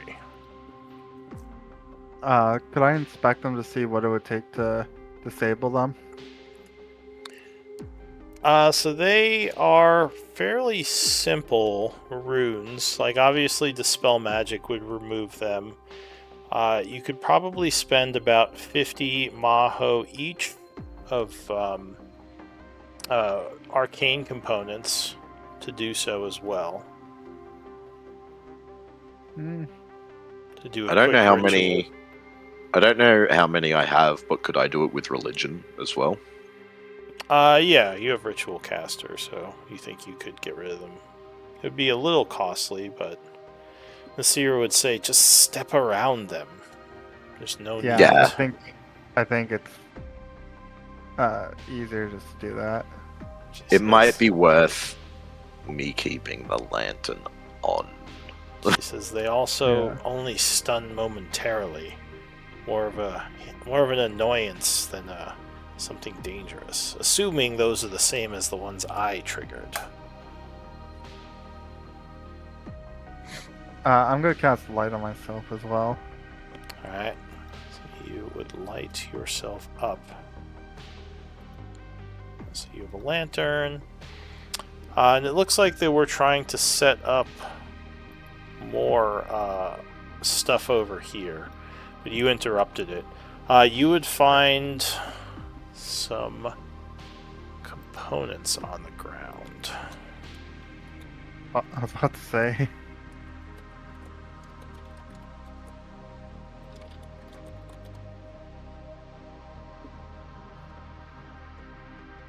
So who is taking that?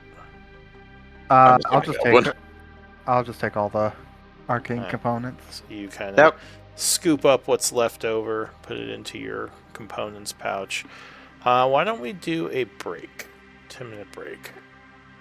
I'm sad we Can I- never got either of our players back. Yeah, I'm not sure what happened with that, eh? But yeah, let's do a break and we'll be back in 10.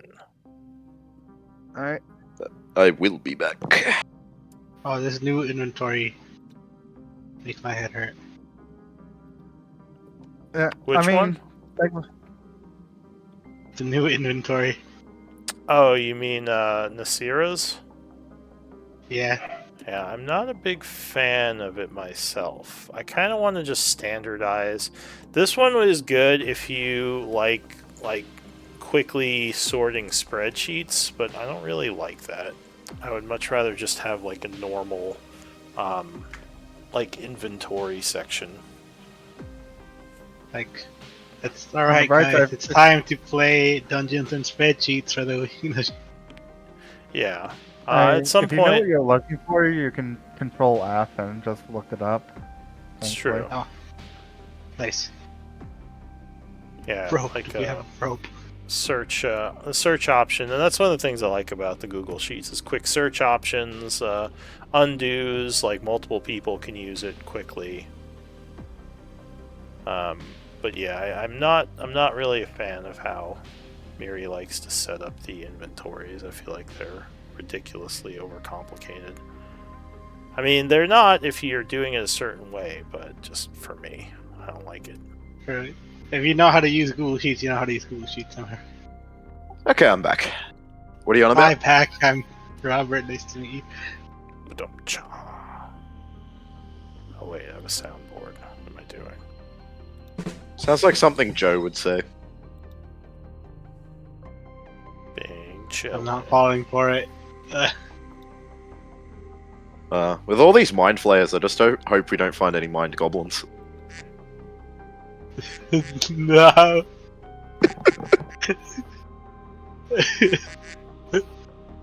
Nah, this isn't even a joke, but you want to hear something that sounds like a joke? What? There is a online like medical service they're advertising a lot here in Australia at the moment. It's called UpDoc. I see. I gotta. That's right. I was gonna go to the restroom. I'll be right back. I'll be safe. I'll be right back.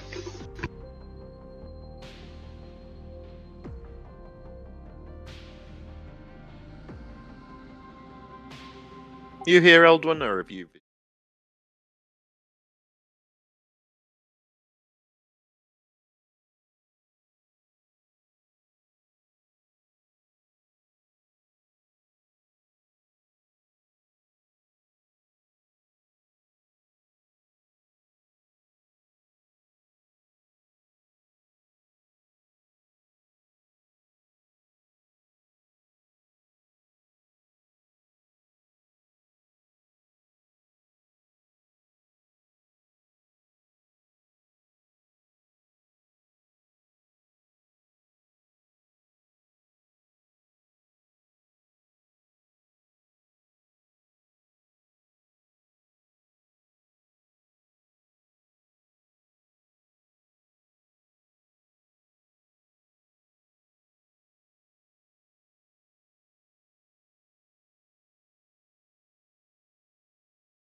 No, not Cho'Gath. I remember my boy Cho'Gath. I mained Cho'Gath. I raped people with Cho'Gath back in the day. Oh my goodness. I'm just. We're talking about bar League of filled up. Legends. I haven't played Yes. that game in so long, and he was asking about it. I'm We're trying trying to to- remember what the last person who came out back when I played was. It's Are you talking bigger than Kled? bar. I really like Sin. Could Kled- be Kled. Kled has Singe, oh my god. bar. He's like one of the like. Nar! Nah. Oh yeah, that's the Nar. one. Yeah, I his rage think bar. Nah might have been like the newest one when I like left, or around that time, like within a year or so of Nah. That's still a long Yeah. time ago. Look, Think my I- account deactivated because I didn't play it for 5 years. It was a while ago. Yeah, I think I solo lane Singed, or I played Jinx a Oh. bunch too. Nice. I liked solo top and jungle. I liked Who was the running other one I around played? doing that stuff. There's that little mummy guy. I played him a bunch too. Amumu. Oh, Moo. Mumu, Yeah. yeah. The I sad love- boy. Never played any of these. I just watched the esports because I find watching it. Here's the thing, I played Guardians, but I played them aggressive as fuck, so I'd play Cho'Gath with like a crap ton of ability power and health, and I would literally just like I would literally just rock up on a person, scream them, stomp them, eat them. Yeah, that's the Cho'Gath loop. Yeah. Yep. Still how you play Cho'Gath to this day. Yep. Yeah. I Now remember you've got That's why I I've like got Singed. champions I like just come- flipping people and like running away from them. Oh I my had- god. I swear to God, I had like every Cho'Gath skin back in the day. Cho'Gath was my favorite, but now you've got champs today who come out like with more stuff happening in their passive than in Cho'Gath's entire kit. yeah. And then I had like a bunch of like the mythic skins. Yeah, I Oh, played yeah. a jungler guy too. I don't remember who it was. I Was it played Yi? I don't Or remember. Warwick. I played more Heroes of the Storm when that came out. Yeah. I had fun with that. I like Smite only because you can spend like $40 and then own every hero forever, and anything that comes out, and anything That is like super useful, yes. Yeah, it's always nice. That's all play Smite Aren't they too, making y'all. a? I was about to say, aren't they making a Smite too? Or that. Yeah, they already- Probably. Oh, I don't know if I'm gonna play another. What's it called? Like a hero MOBA. Oh, but yeah. If Yeah, I think I'm I don't burnt know. out on MOBAs. Yeah, like maybe I'll get back into League someday, but I doubt it. Like, it was kind of a meh community. I don't know. it's I don't know a if it's gotten any toxic better. community, It Yeah. has not. Okay. from what I've heard. That's what I no. assumed. Yeah, I mean, the Heroes of the Storm was a little bit better, but like it seems like all MOBA communities are just like toxic. I mean, that's all competitive games, right? Yeah, I guess. that's any yeah. competitive game. It's Yeah. just that with MOBAs, you're stuck with each other for like a half hour True. instead of like 5-10 minutes with others. Well, and that's what I kind of liked about Heroes. The rounds were a little shorter than League, so like you could get like 20 minutes for a game sometimes, or it could go up to 40. But you know, they generally were shorter, and I liked the Heroes because they were kind of weird. Like, what's his name? The Zerg guy who could like take control of minions. I forget. Abathur, I think. I know what you're talking about. It's bothering me that I can't remember. It's Abathur. It was, And then you yeah. could it was like cool that it was you all could- like the Blizzard characters. yeah, and then like Cho'Gall. Yeah, I think his name was Cho'Gall, is like a huge two-headed ogre, and you could actually be like with another player as one of the other Yeah. heads. Yeah, Which was a lot of Cho'Gall. fun. He's a World of Warcraft guy. But he was annoying. Like, definitely you didn't want to do it with a rando. Well, I don't think you could do it with a rando, but like if you played with like a friend, you could each be one of the heads of him. He was like a much tougher hero. It was kind of fun. That's, But that's anyway. funny. Enough of this. What were we doing? Let's get back to it. So, you had just defeated these enemies. What do you want to do? Luckily, it didn't Okay. seem like this battle drew more attention. did we want to do maybe a quick? Let's face it. LJ always does a quick pat down. So the enemies... Robert's already in their pockets. I don't know what you're on about. These enemies don't really have much other than their armaments. Makes sense.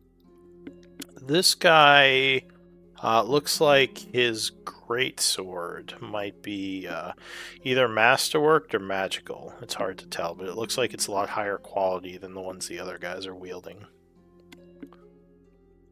Yeah, we disarm and armor them. And then I guess, can we tie them all up with 50 foot of rope? It will take time. Oh, and the Gith, the leader, has plate armor. The other ones just have half plate. Damn. If anyone wants plate, the Kithrak has plate armor, whereas the soldiers just have half plate.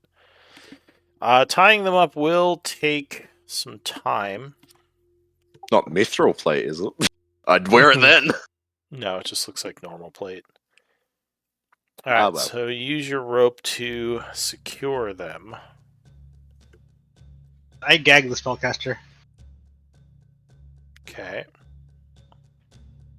Also, quick question, Lou. If we were to disarm these traps, would we get spell slots, but like we have with some other ones in the past? You are not sure. We got 150 arcane components from them, so I'll try disarming one of them.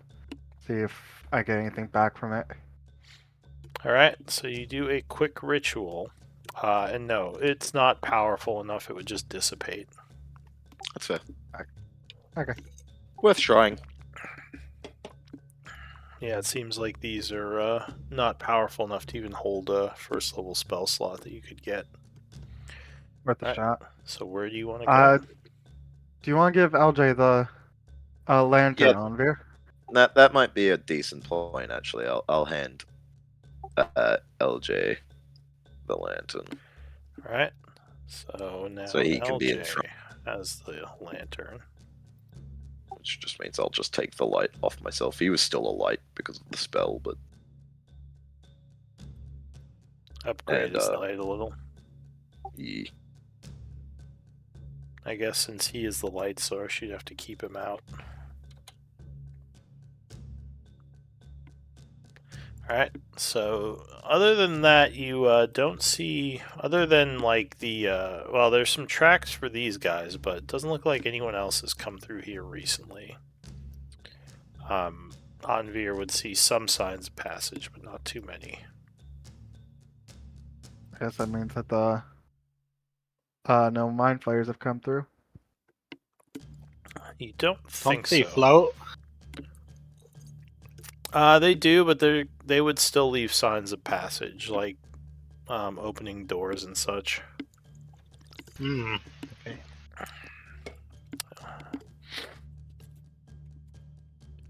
Although it would take a skilled tracker to notice such things. Well, I think Nasira has survival. I know several of you do. I think I think LJ just does. Nasira. I thought LJ did as well. I think he has medicine, but I don't think Oh. he has survival. Alright, well maybe it is Double just check. Nasira. I'll So confirm that I'm then- not talking fast.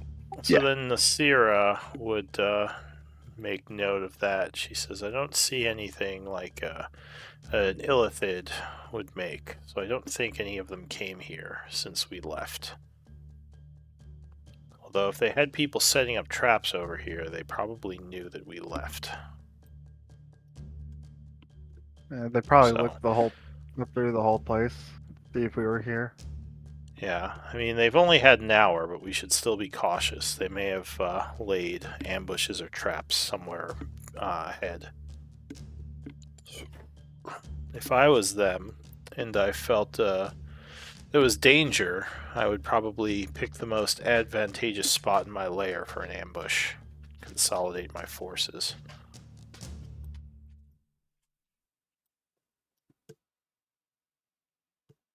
Do Did the guy say where in what area the mind flayers were? I feel like I remember him said saying, "Oh, west. to the west" or something. Yeah, Yeah. I They're feel just like. towards us now. Well, I was thinking maybe we should try and go west first. If we're trying to maybe make a somewhat difference, it might be worthwhile trying to get the big threats first. Fair. I'll That's- follow your lead. I'm not leading. I'm staying in the back. But you have a shield. Well, no. Well, yes, I have a shield, but that's to protect myself because I don't want to die. It's fair. Alright, so you approach the main room. The bodies are still there from before. They haven't picked them up yet, the dead Gith. And it doesn't look like there's anyone else here. I'm assuming someone forgot to delete that spear token last time. I assume so. So things are quiet.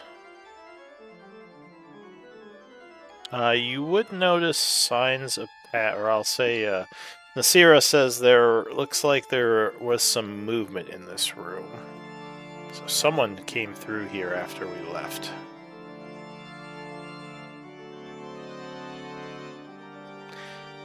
So when you get to this point, you would see some runes up ahead.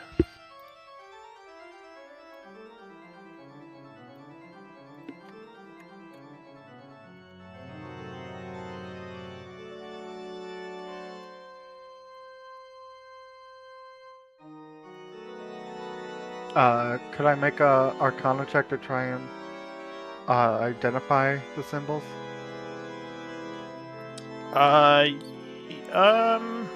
Yeah, I guess that should be okay. Say DC 15.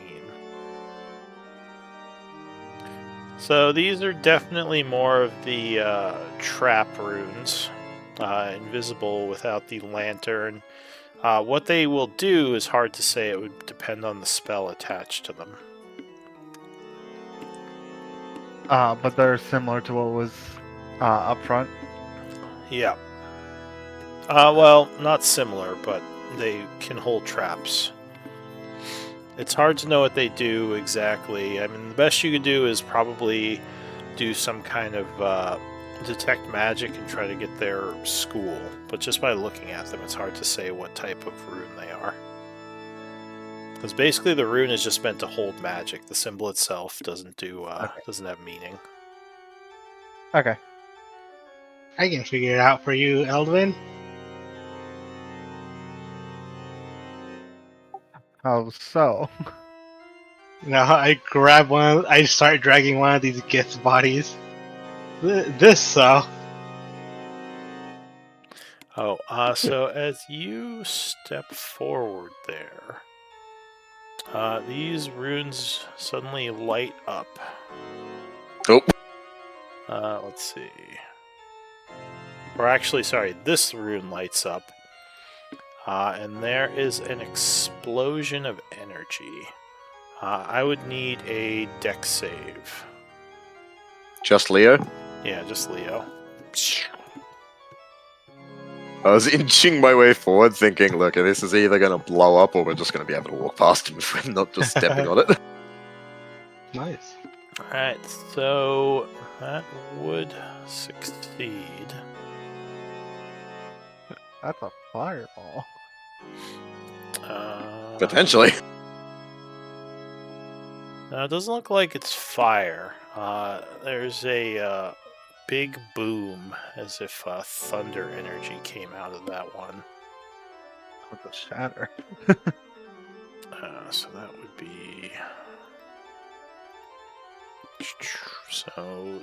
So 21, which would become half to 10 thunder damage. And the rune is still there.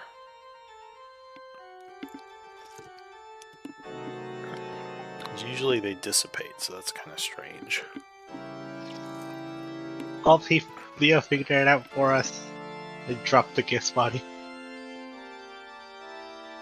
Drop what body?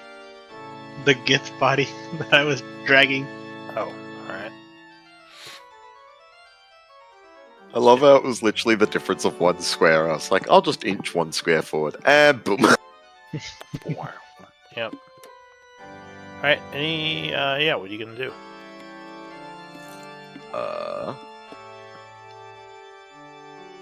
Does it seem active still? Like, I get the rune's still there, but does it seem like... It's hard to tell. The lantern doesn't reveal if it's powered or not, just that the rune is still there.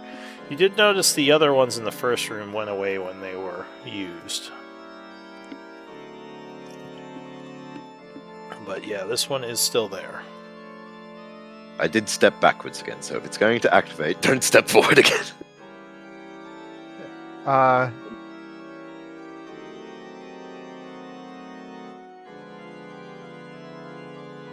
LJ, like, I don't know if this will work, but do you want to try throwing one, like what Robert was gonna do, and see if throwing one of the bodies might trip? Like, if it's set to go off for a living presence, it won't work. Well, we but have if the it's- 4 Gith tied up over there. Oh god. We kept you alive. Now we can use you as cannon fodder. Not very nice. I mean, the only way we're Okay. As much as I hate to say this, maybe LJ should take another step forward to see if it activates again. Because he already stepped backwards. But I also don't want to be responsible for just making him do more damage. thing is, like, the only way for us, it's gonna be the only way for us to know if we're safe to proceed or if we need to do something. Let me see if there's any health potions he can quickly drink. Just to... yeah. Can I pick up like a rock from the ground? Yeah, just there's a toss few it. rocks around. Can I just toss it at the rune? Alright, so the rock would just sort of bounce off the area, but nothing would happen. At this point, I'm Alright. just going to get LJ's just going to step forward again and see if it blows up again. Alright, so it glows for a second, and this time a ball of fire shoots from it. Oh god! Oh, And I would need dex saves from everyone. This is an actual God. fireball. That would be Nasira as well. ah. And at this point, the rune would shimmer. Okay, there were 2 on that one. Oh, but the damage. So did anyone make it? DC is 16. I don't think so. Eldwin, did you roll yours, Eldwin? Oh, no, not. And Yeah, Nasira's. Eldwin and Nasira. Nasira does have evasion, though. Dope. Good god, we all Everyone's failed so caught. badly. Except Nasira. And then Nasira. Just pirouettes around it. So if you... Well, I guess you all failed it except Nasira, so you take 28 fire. She takes nothing. Dang. And this Ouch. has been making some noise, just FYI. I advocate for testing with the dead bodies.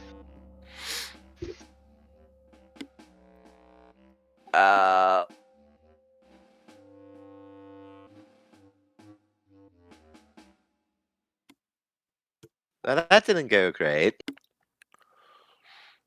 Yeah, could be worse, Nasira says, just like dusting herself off.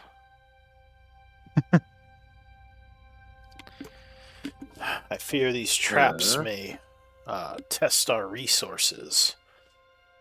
Can we move around the top one now, or do you think the others will go off? Well, the other one didn't go off when LJ got here. Not Right in front of yet. me. She Well, it's says- roughly 20 so- feet. Yeah, so I'm assuming if we can stay 20 feet, more than 20 feet away, but hopefully it won't go off. Do we have to go through here? LJ says. Unfortunately, I believe so.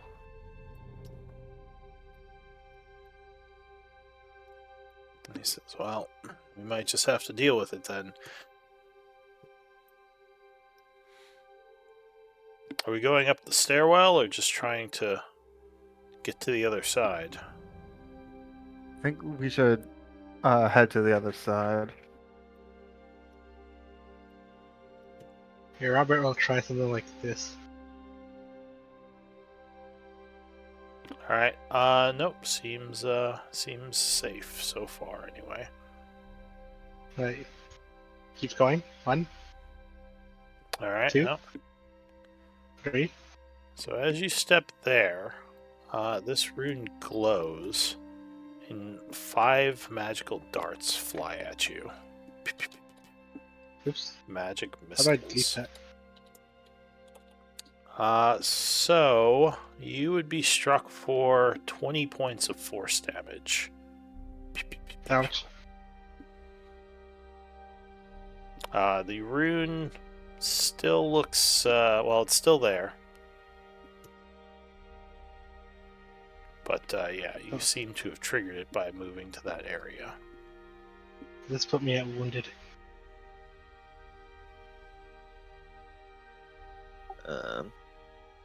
It doesn't. Leo does have health potions, so I think he might just quickly drink one of those. Okay. So Leo does some drinking. Glug, glug, glug, glug, glug.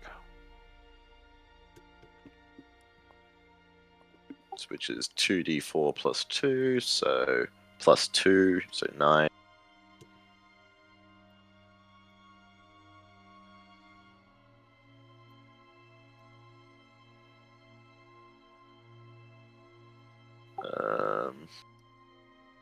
Let's look at my inventory here.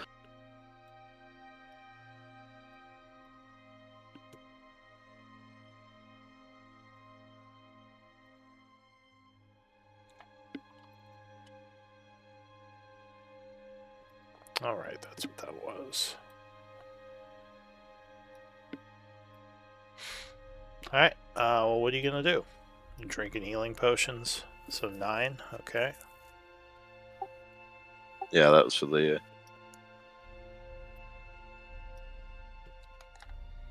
Take another step Fortunately- forward. Like we When- kind of need to progress.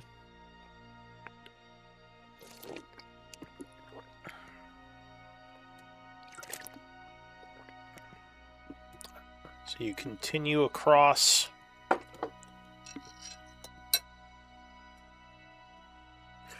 This, where the hell did it... yeah. Sorry, I just noticed I didn't even realize I had this, but apparently I have a greater healing potion in my inventory. Well, I know what Envy is doing. Envy is drinking that baby. So 4d4 plus 4. 17. Nice rolls, man. Take another step forward. Alright, nope, does not seem to react. Another. Still okay. I jump on whatever this is. Nasira would say, why is he out front? I'm not sure either. I got distracted looking at healing potions, if I'm completely honest. Yeah, 'cause no one wants to do anything. You keep going. Okay. No, so far so good. So you get to the corner of the room there. Alright. This is safe. This path.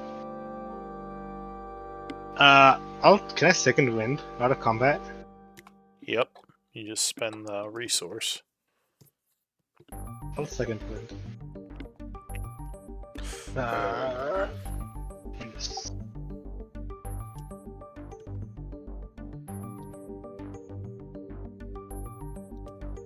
I also have normal healing potions. I'll give one of them to another one of my ones to LJ as well, so he'll another 2d2 plus 4. 2d4 plus 4. 2. So he would gain back 9 with that. 9 again! Feeling Rolled the a bit same better. thing twice. Alright, so you kind of climb over that table there. Mm-hmm. Yeah. Okay. One more. Alright, so when you step there, this one will fire more of those magic darts. Which one did that? The rune a bit south. Ooh, shooting you for 25 force. This one down here. Is it supposed to be rolling 2d4? Plus 1? Oh, did it roll 2? Yeah. No, it was supposed to be 1d4. So that would be... what would that be? 10, because the Yeah, first one so was a 1. 10 points. 10 force damage. Well, that one didn't hurt that bad. I finagled the door. So this door is open. It's kind of partially open. You can see through it into the hallway beyond. Mostly dark, so you can't see in the dark. Yeah, guys, I can't see.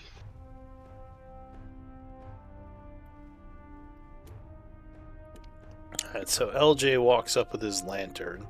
Doesn't seem like there are any traps in the area beyond. I step forward. Okay. Yeah, the hallway goes down a ways to the west and looks like it turns north and south.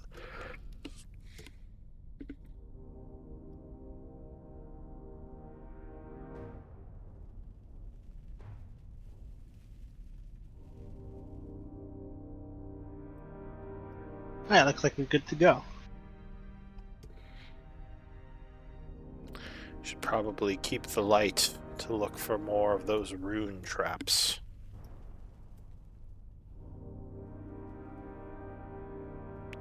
So as you are coming down the hallway, you see, as I said, the turn going north as well as south here. More dead mind flayers as well.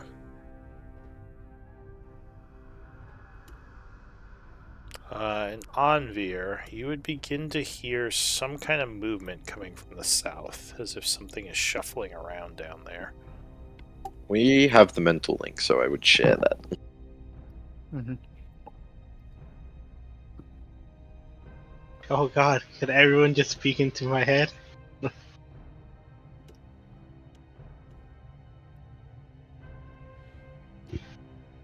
So yeah, you can see a little bit better now. And as you shine the light south, you hear like a kind of like a moan.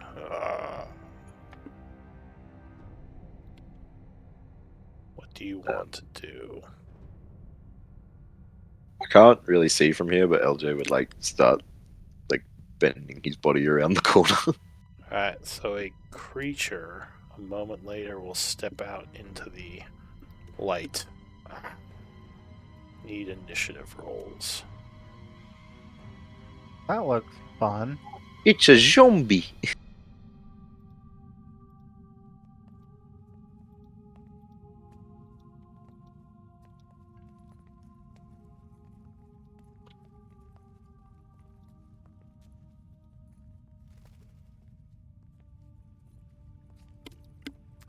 Alright, so the zombie seems like it is shuffling towards you. Miss The first, Sierra would be. I got hers in a little late. first to act, indeed, would be Nasira. So what is she gonna do? She is going to start moving. So 5, 15. Uh, 20. And then, do you have enough? Yeah.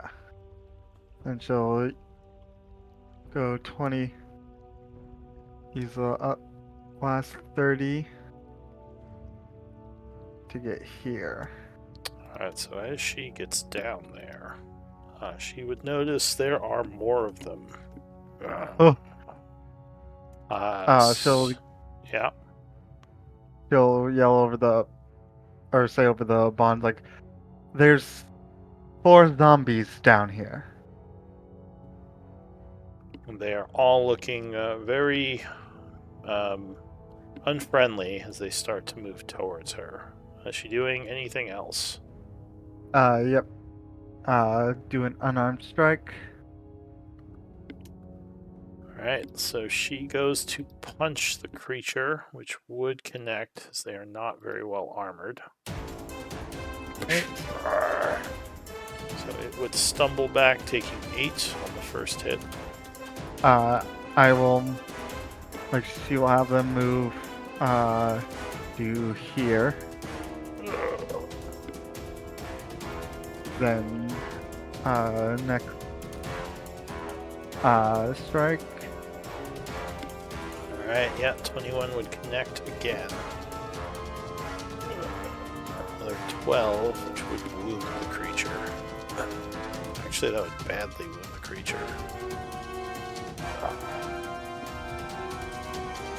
Alright. And she will end her turn. Alright, Leo. Is quite far away and doesn't move as fast as a monk. Hup, hup, hup, hup. They'll walk down to here. Oh, yeah, sees the whole little group now. And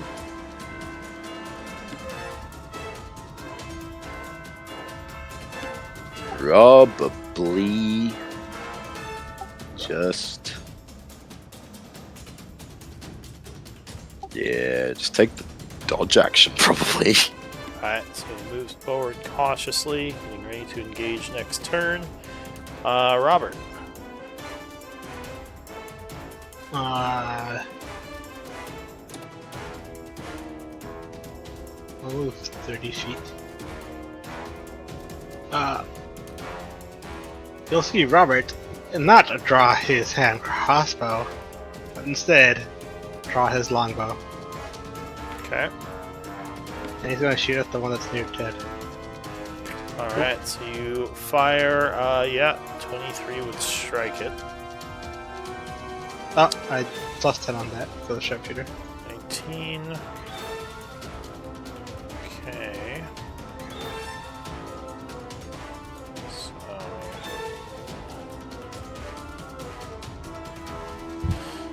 Alright, so he takes an arrow to the face, falling over dead. Oh, shit. Going next to it. Alright, second shot. 22 will strike. 16, which will wound the creature. And third shot. Yeah, that will strike. And that will... Let's see... I love that one of the initiatives of the zombies is negative 0.96. I'll bring him down. I am a turn. Alright. So... the door to the west will suddenly open.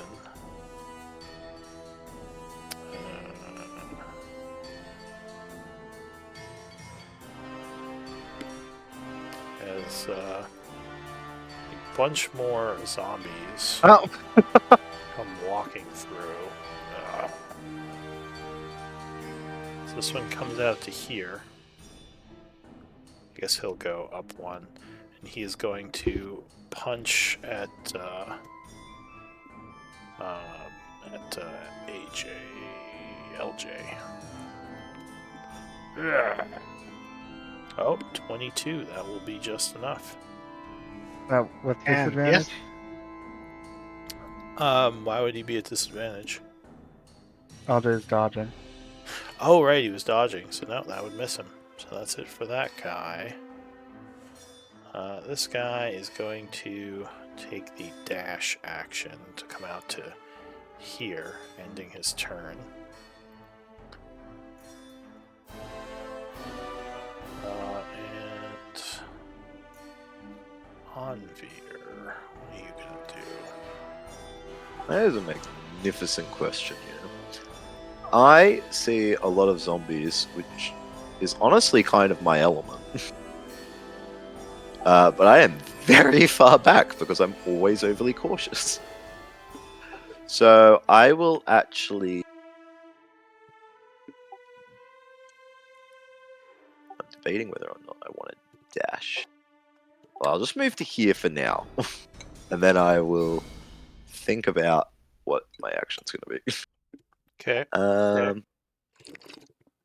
Yeah, I'll just move to there, and then for my action, I will. I feel like Necrotic's not the best thing to use against these guys, so I will Sacred Flame this boy right in front of LJ. Alright, you hurl some holy fire, which you will attempt to dodge. And yeah, for some reason, this is the one thing that doesn't use the right spell save. It's 20.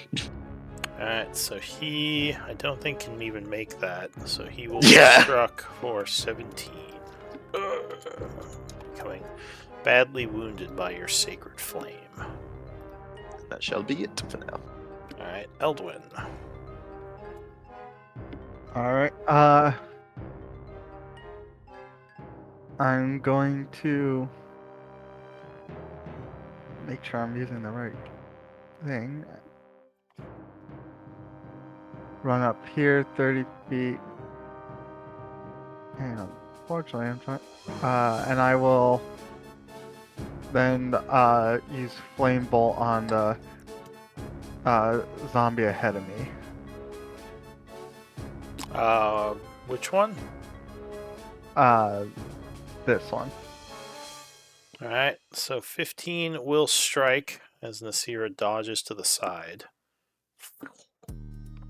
Doing 15 fire, which will wound the creature. And that is all I can do. Alright. So the zombie is going to come up to here and attack Nasira. Slam attack. Ooh, 20 will just miss, luckily. This zombie is going to try to dash, and he is going to try to overrun Nasira. So she has to make a athletics. So he tries to get past her into the back lines. Oh. How's our athletics? I bet not good. Yeah, he rolled very well, so he might have done it. Yeah, he just pushes. He's like, just pushes past her. Coming up into this square and ending. Well, he'll try to push past. No, he's going to end there. So that's it for him. Another zombie over here. He's going to come over and punch at Nasira.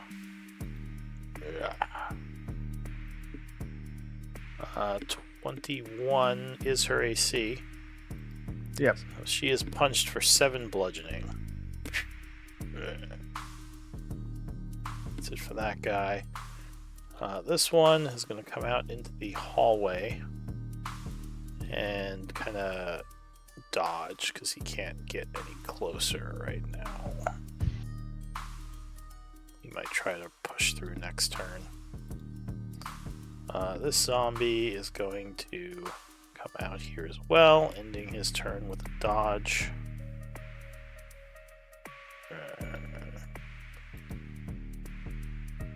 And these will also do that. They're all trying to get down the hallway here. Alright, so we are going to the new round, but this would be around end time. So we can probably pick it up next week. It's a shame because if we get to my round, I can possibly just end it immediately. Yeah, probably. Alright, so let's do MVP votes.